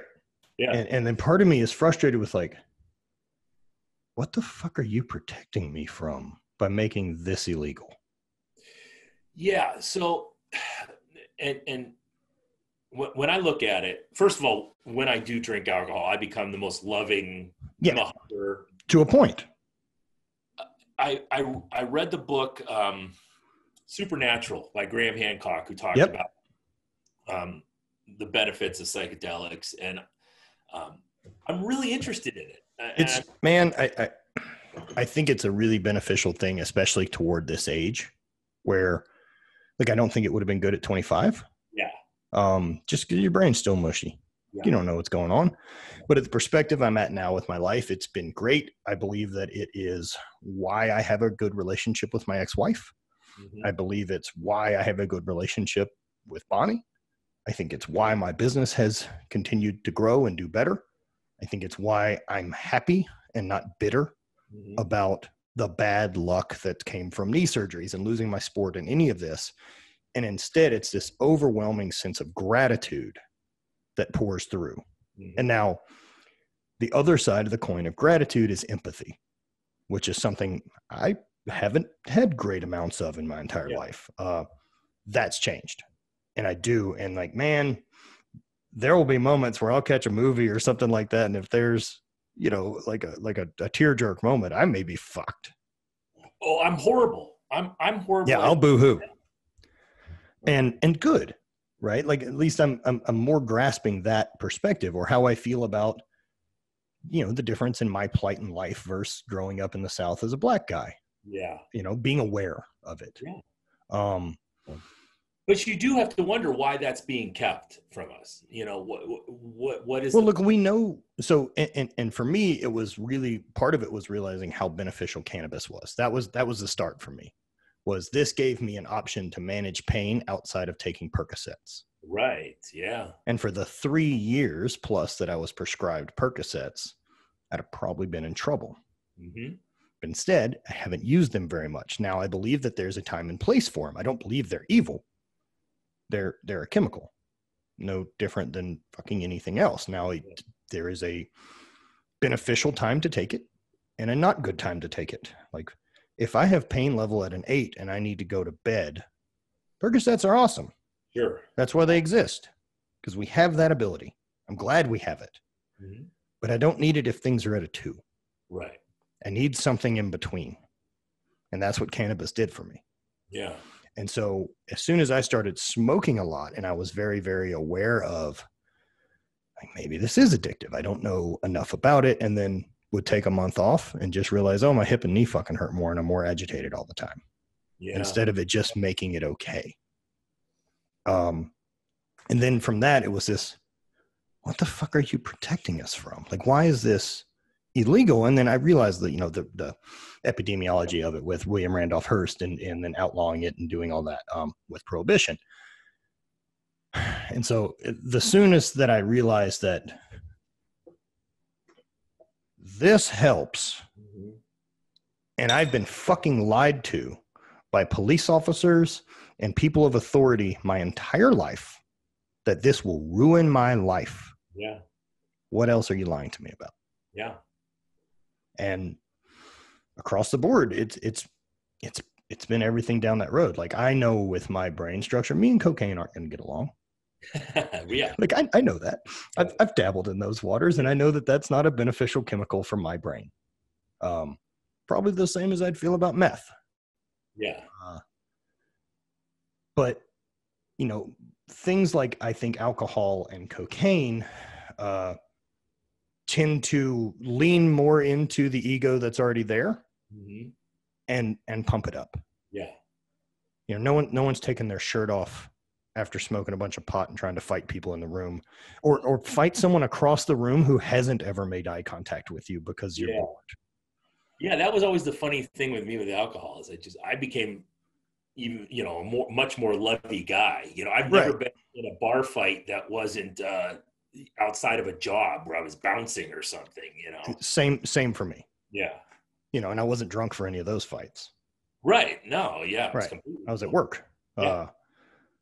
And so, yeah, just the perspective shift that's come from it, and especially with microdosing, has been wildly, wildly beneficial.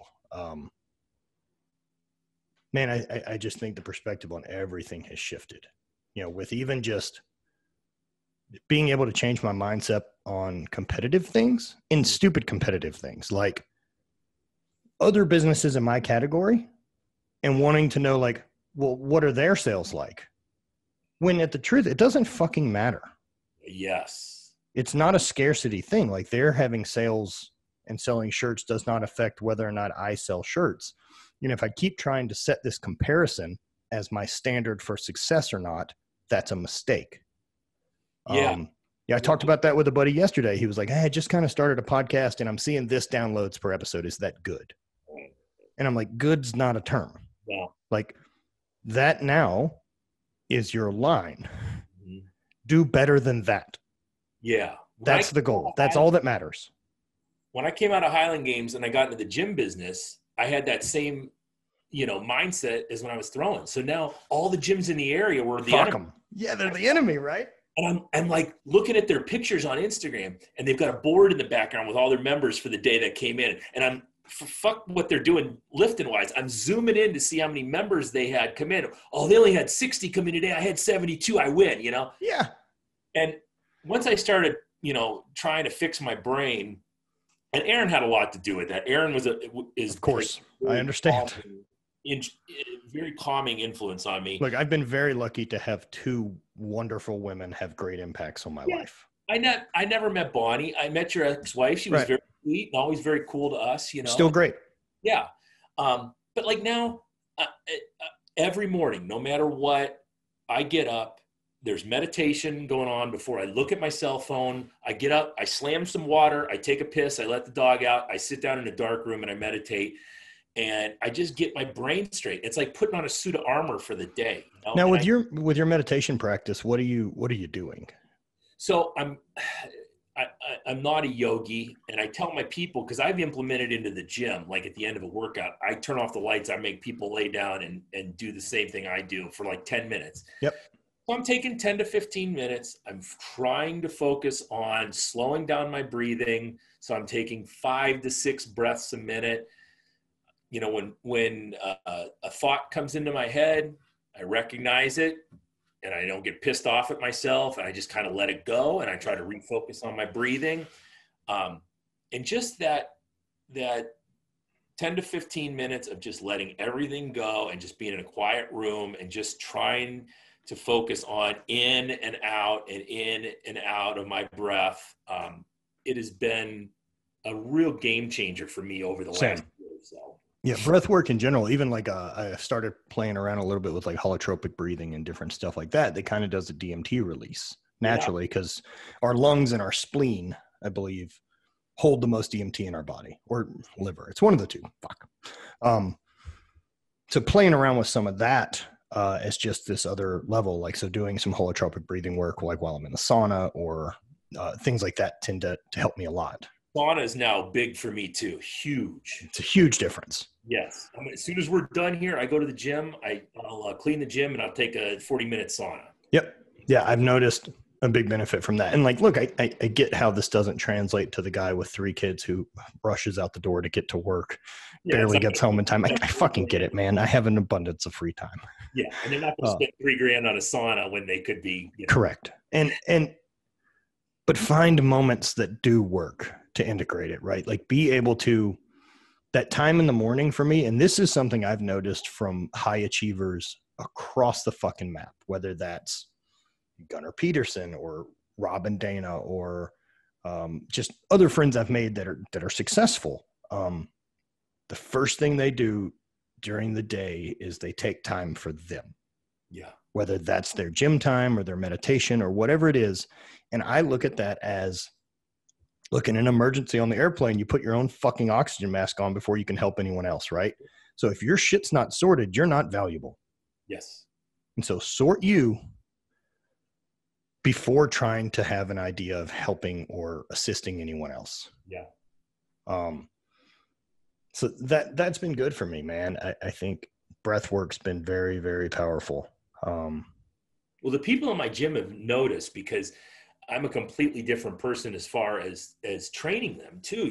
I used to be like, oh, you can use a heavier kettlebell, you can go faster, you can go harder. And I'm like, yeah, that more is always more and not better is better. Exactly. And I'm just like, you do you. Oh, you can't do pull-ups. You're going to do some inverted rows or something. Okay, cool. Let's do that. This guy, I know he could probably use a 50-pound kettlebell, but he's using a 35 because maybe he's a little freaked out by the 50. Man, we'll get there. let's just move, you know? Yeah. Instead of trying to hammer it in all today, Yeah. let's just keep the boat pointed toward the right port. 100%.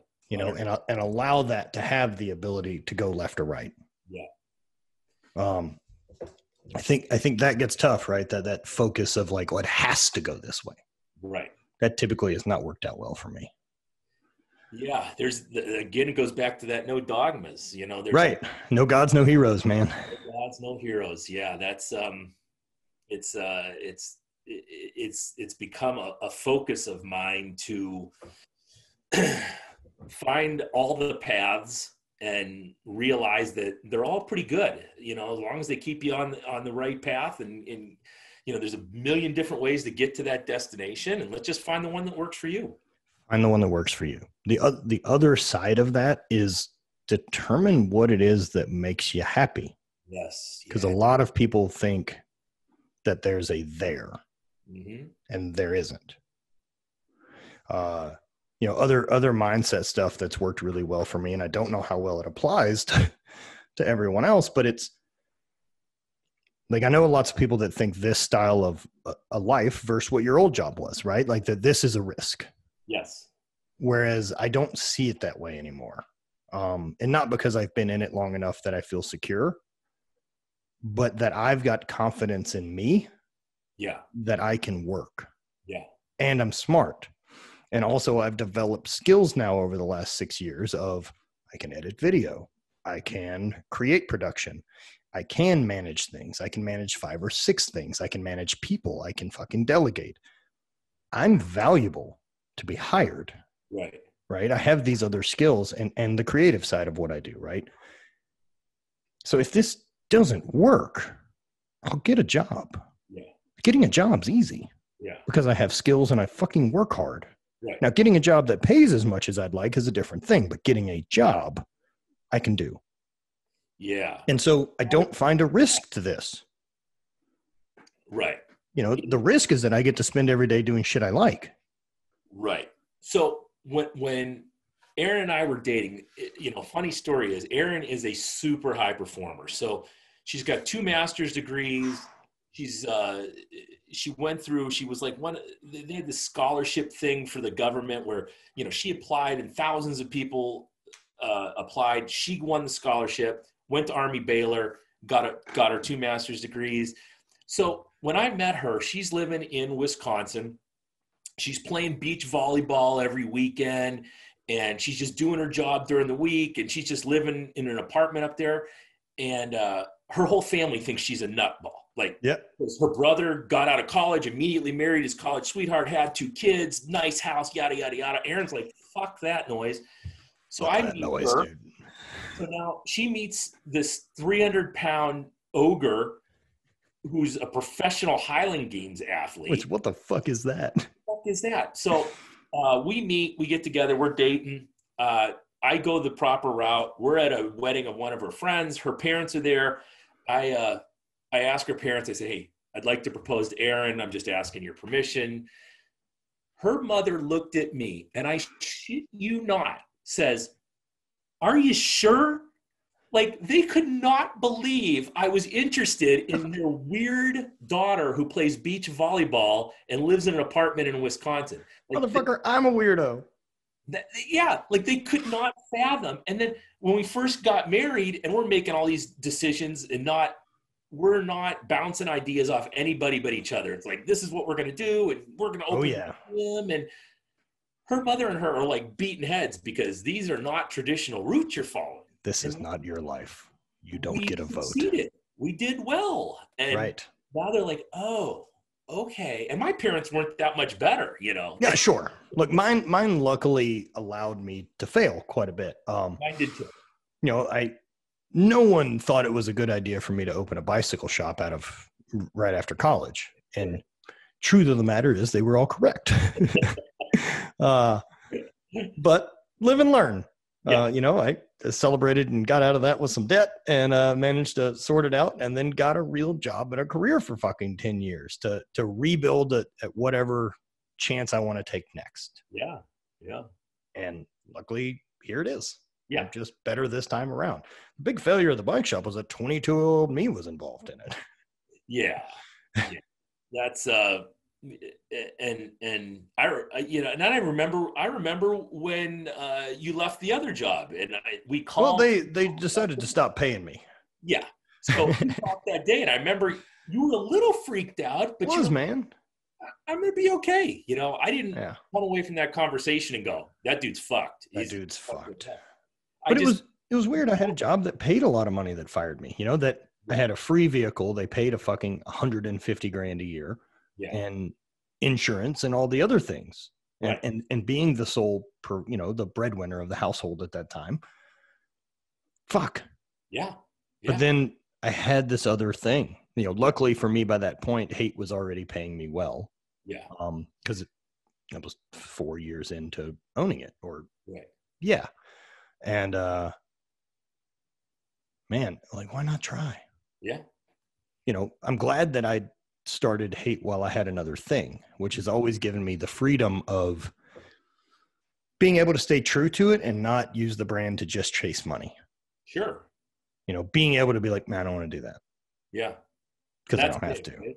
It's big now that we're at the age we're at and we're at the level we're at where we can go, no, I'm not doing that. Yeah, the answer is no. Yeah. And I say that so often now. Dude, sponsors and shit that reach out like, no. Yeah. I don't need your money. That's beneficial. And well, look, I think there's a lot of different levels of fuck you money, depending on how you want to live your life. And to me, I like options. Mm-hmm. I live in St. Louis. It's not expensive. I didn't buy a gigantic fucking house to show off. We built a house that fits 3 bedrooms and 1,600 square feet. We travel a lot. I don't want an anchor here that I'm terrified to afford. So I have to double down work after. Right. Yeah. I'm not interested in an increase in salary that comes with more work. Yeah. I need to figure out how to do things smarter or reach more people. Well, and Erin was another thing that Erin did.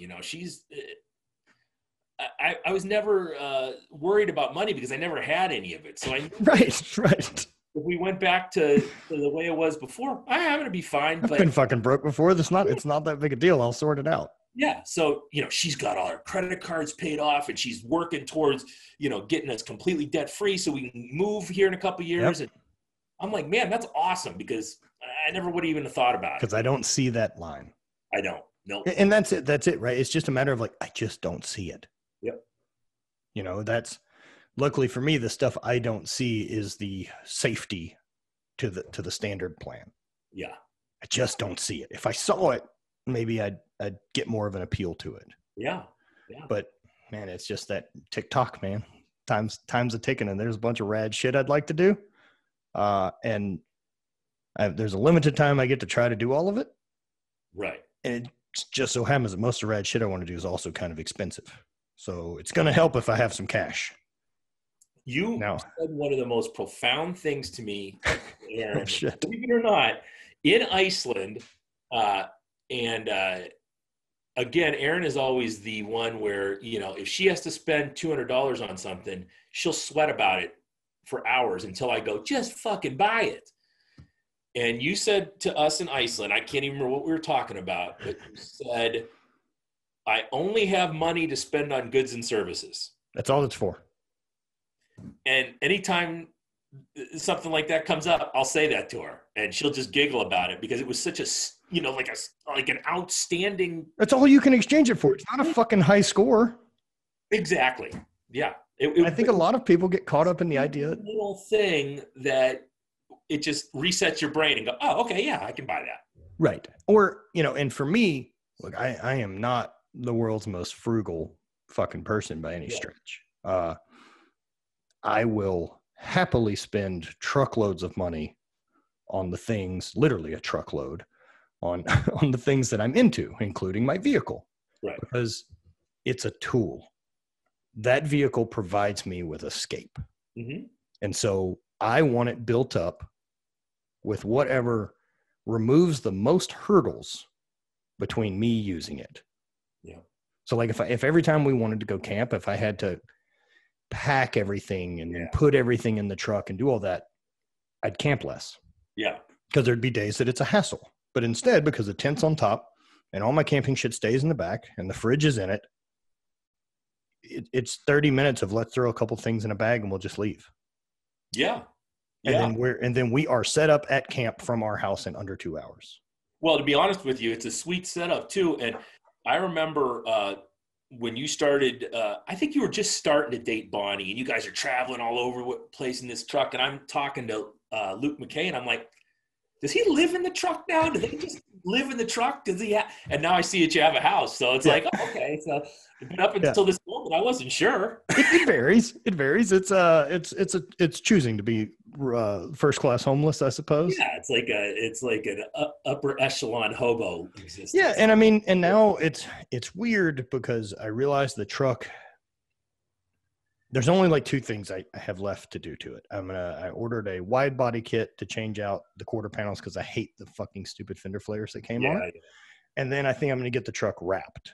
And I'll probably wrap it in either, real controversial here, satin black, or this basalt color I found, which is this kind of dark gray metallic. It's pretty cool. Yeah. And then I think for the like fourth quarter of next year, I think I'm going to give the truck away. Ooh. As like a giveaway through hate. Yeah. And it's because it's done. Yeah. Like I built it. Like there's no more build anymore. It's great and I'll enjoy it for a year, but now it's time to build the next thing. That's awesome. Awesome. So I've got two projects I'm starting. One, I'll go pick up the vehicle. I've paid for it. I just haven't gone to get it. Nice. It's in Iowa. It's Bonnie's dad's brother-in-law. It's got a 64 El Camino. Is Bonnie from Iowa? Yeah. Whereabouts? Quad Cities. That's where Aaron's from. Yeah. So no shit. Small enough world. Huh. Okay. And so, so the 64 El Camino is going to be my next project and kind of daily driver. Oh, really? Yeah. Yeah. So I'll resto mod it. I'll get it. And it's got a 286 in it and automatic right now. So it needs air. It needs heat. I'm going to LS swap it and then put a 6-speed. Nice. So, mid 500 horsepower El Camino will be a good fun toy. Just dropping tire marks. Oh, there's nowhere to fucking keep traction in that monster. And so I'll do that. And then at some point next year, I'll probably start building out like an adventure van. Yeah. To just try something different. I know how I feel about the truck. Yeah. And I've never traveled RV or van type thing. And I see the advantages of being able to camp inside and move easier. And if you want to be longer term, like I don't have to find a campsite. I could crash in a Walmart parking lot if need be. Yeah. You can't hide my current setup.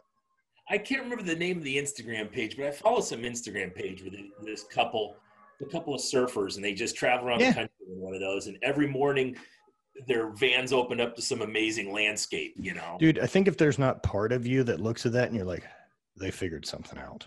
I 100% think, I 100% think that they've figured it out where, the rest of us are trying to get there. Aaron and I, you realize that, like, wait a second, I can make way less money. Yeah. And live that way if I decide to put my standards at the right place of what I value. And if what I value isn't a fucking parking lot and a 2 acres and 3 bedrooms that I have furniture in that I don't go in. Yeah. Yeah. And I value freedom, then this is the way to go. Yeah. We're looking at moving here in 2 years, and we're looking at some property in Tennessee. And the whole point of it behind it was living this lifestyle that we can create. And, I want to put the training facility on my property and have it more of, instead of just a weightlifting gym, a more holistic approach to health in general. We want to live in a place that we love, in a place that we have family, in a place that the weather isn't, Ohio, 9 to 10 months out of isn't Ohio. Right. Exactly. And it's going to be an attempt to live our best life. Yeah. in a new place, and there's no fear involved in it. It's just all excitement. Let's just go and do it. And the only thing keeping us here right now is my son's got 2 more years of school. And when he plays his last football game and throws his last shot put, we're out of here, you know? Yeah. And I think like Bonnie and I right now, I think we're going to try to pick up a couple different properties in St. Louis and know whether or not we ever sell this house or treat it as an Airbnb or rent it out. Like that's what I'd like to do, is be able to turn some cash into properties to use rentals or Airbnbs. Figure out how to make the money I've got, make more money. Yeah. Right. Yeah. And, do that. And then I see us moving like Northern Idaho, Washington, that way. Yeah. Like I need a few things. Northern Idaho's sweet, like especially like around Coeur d'Alene, that area, it's incredible. There's only like 40 inches of snow a year, so I'm not going to get destroyed by that. Our average is 56 a year. Right. So yeah. So I'm already better there. Plus I've got mountains. Yeah. And then I'm 45 minutes from Spokane Airport. Yeah. That's the big one for me, is I need a decent airport. We were looking at that in Tennessee. We're right by the place we're looking is right by the Knoxville Airport. I got to have that. Yeah. And other than that, like I want to go live somewhere my money goes far. And Northern Idaho, it ain't California. Tennessee and Idaho are very similar. I just noticed today that they're 2 of the first states to get rid of the mask rules. The income tax is there's no it's decent. But I talk about the airport, and me, my love is south of Florida. I love it. Yeah. I've bounced around the Caribbean, my entire adult life and into my teens, and I need to. Why not fuck off to the Keys instead of Tennessee? I don't think I'm going to make any money in the Keys. I don't know how many people I could get in there to do any kind of real serious training. Those people are not into the fitness lifestyle.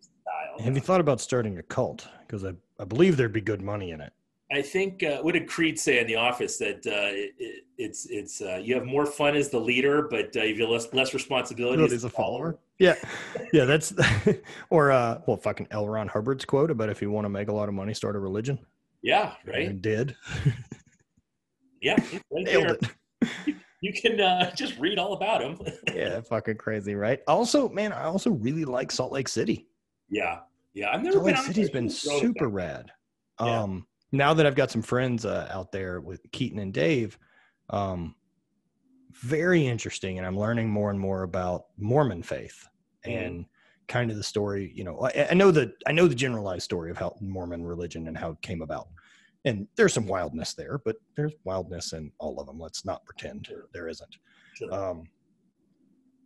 But man, I think there's such a benefit to people, especially with like the Mormon mission trip, that I hadn't ever put together earlier in my life, of like, yo, that's taking a 19-year-old and you're sending them away from home and everyone they know for 2 years. Not only that, they don't get to contact home. I didn't know that. Yeah. That you're on a fucking island, dude. Like there's not letter writing. It's an occasional call. Yeah. You don't get to pick where you're sent. It can be different language. It can be anywhere on earth. They just deploy you, and you don't get to pick your partner. And then they change your partner out every couple months. So think about the difference at 19 to that of learning how to operate on your own, learning how to be responsible, learning how to deal and work with other people who aren't you. Yep. Or your family. And then you take kids at that age who believe they're doing work for a greater cause and have them get told no all day. Yeah. Yeah. Like, dude, if you are a business right now trying to hire outside sales reps, hire Mormon missionaries. Yeah. I would say it would be, you'd be better than hiring them out of college. That's for sure. Fuck yeah. And like, I think about that, like what a difference that makes in that community versus the rest of us who end up now, especially now with the kind of turn that the college education system has taken with, stuff you hear from Brett Weinstein or the book like Coddling of the American Mind. Great book. It's brutal. Yeah. I'm like, fuck, this is what's going on. Yeah. Why are we doing that? This is terrible. Yeah.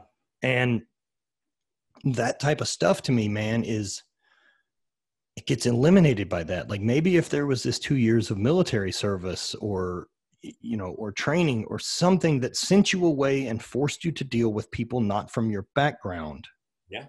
Military, Peace Corps, Habitat. Something, dude. Some kind of service. Some type of service for a period of time to set that thing in and get rid of the entitlement. Yeah. You know, when I look at Hayden getting ready, you know, he's a sophomore, and I don't think I've ever asked him the standard, what do you want to be when you grow up thing. Because it doesn't matter. He's a sophomore in high school. He doesn't fucking know. Guess what? When I was 18, I thought I wanted to be a cop. And then I realized, you know, 5 years into a 19-year career that I don't want to do this anymore. You know, I mean, or more important than that, I think is, I remember how strange my dad felt about me changing jobs. Mm-hmm. You know, this idea that like, oh, you're job hunting, that you're job hopping, like that's really bad. That's not going to help you, right? That was such a negative that you stay with this fucking company for 30 fucking years and ride it out. Earn that pension. And well, the 401k system changed and there wasn't any advantage. And so now that big switch is that like, we look at people who hop jobs as ambitious. Yeah. Yeah. And so, I mean, look, I've never had a job that I've done for more than 10 years yet, whether that's games or whether that's the outside sales job or whether that's, you know, with Hate Now and the other stuff I do. And so based on that and the damn near 40 years I've acquired on Earth, I believe this probably won't be the last job I have. Sure. There's another one coming. Yeah. And so, okay. Yeah, I'm 100% planning the next one, you know? Right. Right. And like, and so now I've got it set up that like, okay, so this works and this doesn't depend on the apparel. Right. And then I've got the coffee thing and that doesn't depend on either. Yep. And so, yeah, just options, dude. It's options to allow me to point the compass in the direction that I naturally feel inclined instead of what I feel like I have to do. Yep. You know the way broadly. That's freedom.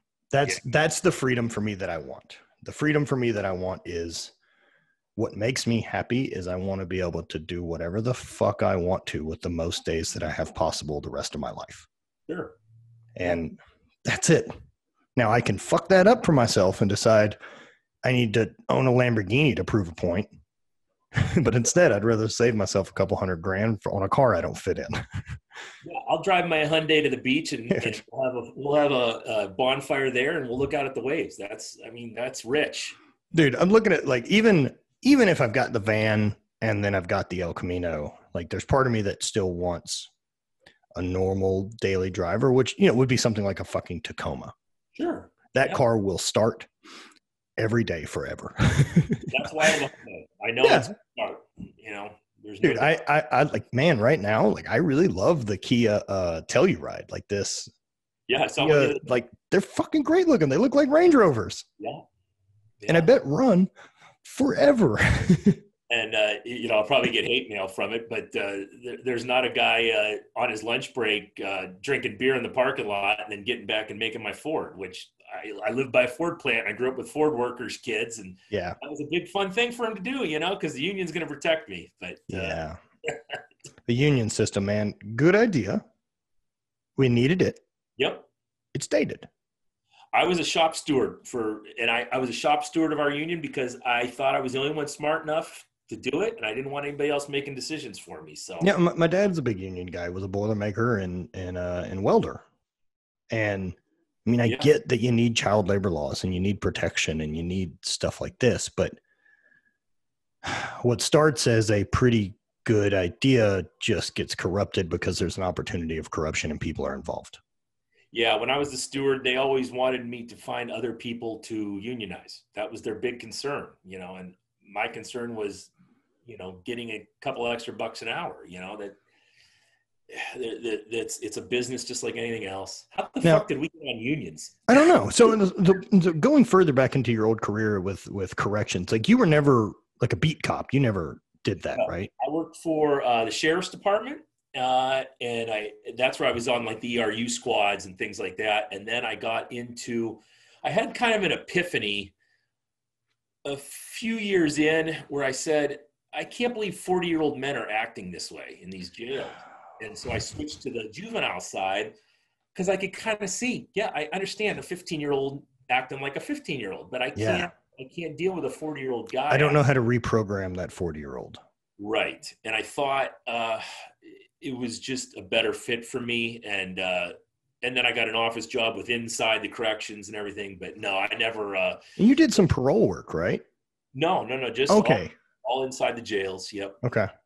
Yeah. What a fascinating thing, man. And then like kind of trying to educate myself more on the American prison system, which is interesting.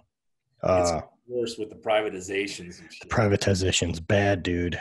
It's too much of a benefit to keep people fucking locked up. And like you said, none of this shit should be illegal anyhow. I'm a rabid libertarian, man. Same boat. If I've got to pick a point, that's where I'm at. I want to be left the fuck alone. Like, tell me how much of my money that you need every year so that if my house is on fire, you'll show up and spray water at it. I also like the roads. Roads are super cool.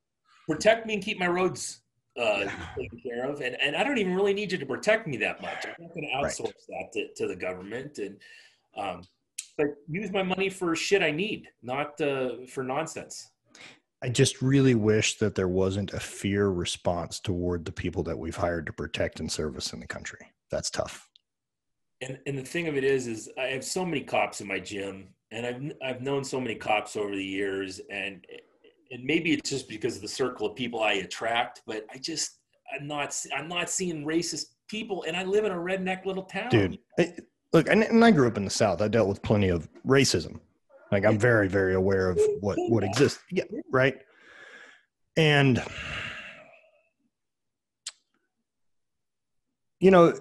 of course you're not attracting that crowd. Yeah. Of course, but I mean, we're aware that crowd does exist. Sure. And man, it's tough. Like listening to, so Rogan did one a month ago now or so, where he had these two guys on from the Innocence Project. Yeah.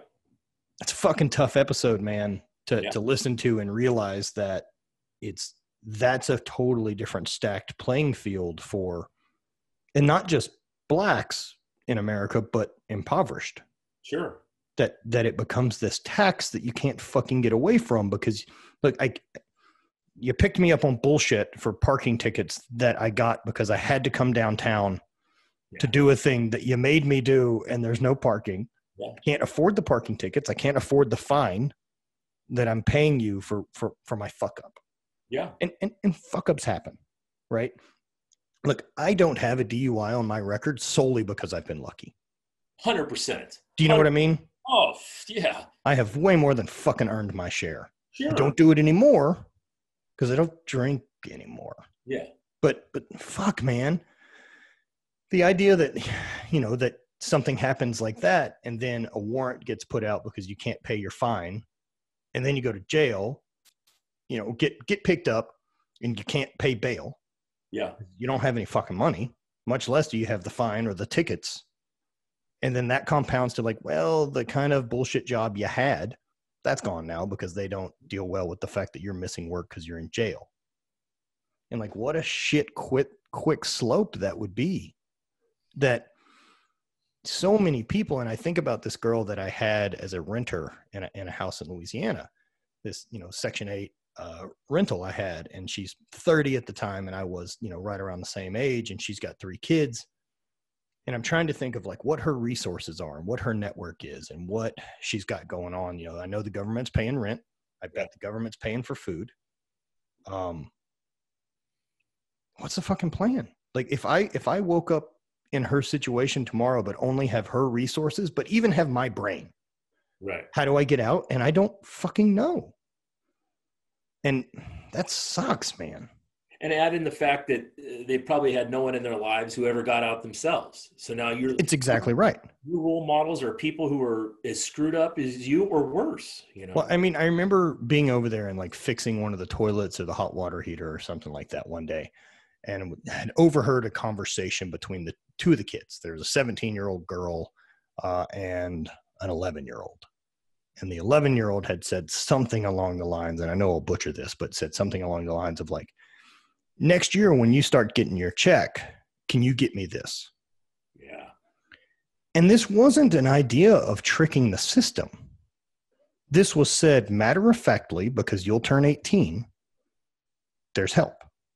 Yep. Because mom got it and grandmother got it. And that's part of the deal, that we know in this culture that when you turn 18, the government can help. Yeah. And that certainly isn't a black or white thing. No, it's poverty. That's trailer parks around here, and it's also projects too. Yeah, and it just bummed me out, the idea that was the ingrained entitlement, if you will, versus me growing up. I think about, like, it's shitty to say, but I felt entitled to the fact that, like, of course I'm going to get an athletic scholarship to college. Right. My brother got one. Right. And I'm good at things. Yeah. I'll probably get college paid for. Like, had that not worked out, I would have been like, wait. Like, dude, I had a fucking eye-opening moment with a high school football coach. I wonder if he even remembers the conversation. It's always funny, right? That think about what hits you weird and whether they even remember it. I guess it was after a practice or some shit like that. And I mean, athletic and talented, but I'm undersized as an offensive lineman. Like, I'm not going to play for A&M. Yeah, I remember that same thing happening. Yeah, and I remember him saying, he's like, look, you can't play the way you're playing right now and going to get recruited and play in college. And I didn't respond. I just sat there. And then I remember him reaching out and, like, touching my shoulder. And he's like, if you don't want to play in college, you don't have to. You there? I lose you? Oh, there you are. Yeah, it was just this moment of, like, this moment of, well, you don't have to do that. That like playing football in college was a choice. Yeah, right. And at that point, like, that light bulb had never gone off. Yeah. I didn't love playing football. I was good at it. I could do it. Yeah, it was a 5'11" nose tackle. Right. Yeah. Right. We're only going to go so far. Sitting in University of Toledo recruiting, looking around at me like, oh shit, these guys are all 6'4". I think I'm at Nichols State trying to pretend I'm taller. Yeah. They're just asking me about our really talented nose guard. Yeah. Like, what's JD got going on? I'm like, I don't know. Yeah, I remember. And so track and field was a way better. It was a way better option for me to walk on at LSU than it was for me to take a scholarship to play football somewhere else. Yeah, right. Yeah. And man, what a left or right turn that would have been in life. And look where you ended up. Well, if I don't go to LSU to throw shot put, I don't open a bike shop. I don't move to Baton Rouge. Dude, that's a left or right moment that everything on that timeline is very different.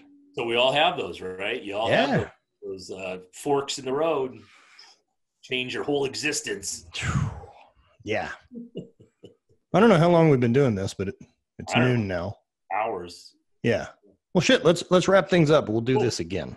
Absolutely. 100%. Anytime. Dude, where can people find all of your great things? All my great things. You can follow me in my personal blog at Refined Savage Actual on Instagram. Right. And then if you're interested in the gym, it's mostly gym shit, but at Blind Dog Strong. Hell yeah, man. Mark, I appreciate it, dude. It's been fun getting to have these kind of cool relationships with people of the shared history that both have came out the other side. We made it somehow, right? Well, look, it's the same way I feel about guys like Mark, like Mark Bell. Like, yeah, I fucking knew Mark a long time ago. Yep. Way before anything that he has currently created was a thing. Yeah, he's one of those guys where I've never met him, but I feel like I would get this guy. I understand his trip, you know. Yeah, he's a good dude, and him or. Man, just been really lucky to kind of come through, and especially this, like, that was a tough realization for me when I got hurt, and it honestly didn't get sorted out until New Year's this year while I was on ayahuasca. Right. Yeah. So that was a big eye-opening thing, is I got this closure to the end of competing, because everything just switched immediately to get out of pain and fix rehab. I never got a chance to think about it or mourn the end of it. Sure. Right. And so this mourning came from it. And then I just realized this overwhelming gratitude of, like, how lucky I am that I found a thing that I'd love to do that long with people I liked. Amen. And I got to do it for any amount of time is acceptable. That I got to travel with my fucking brother and there's been a big shift in his and I relationship because he's not competing and I'm not competing. And so, I mean, we got to spend fucking 20 weekends together a year doing a thing. Yeah. And then we were also working for the same company. Right. And so that shift as well, like, so there's a ton of less interaction. And instead of, me now working and being on the other side of it and wanting to nourish that relationship again to get back, but I'm aware that we've got different focuses, that we have less in common now. And so instead of being sad about where things have changed, being stoked that I ever got that time with my brother, because other 100%. people don't. 100%. Yeah, I get that totally. And that was the big thing of like how fucking cool that I ever got to do this, that I ever found a thing that lined up in the moment well enough to be good at. Best summer job I ever had. Best job ever, man. I don't know if it's better than this current one I have, but it's pretty fucking good. But dude, I appreciate it so much, man. And we'll do this again. Awesome, brother. Thank you so much for having me on. Dude, thank you so much. Thanks, Mark.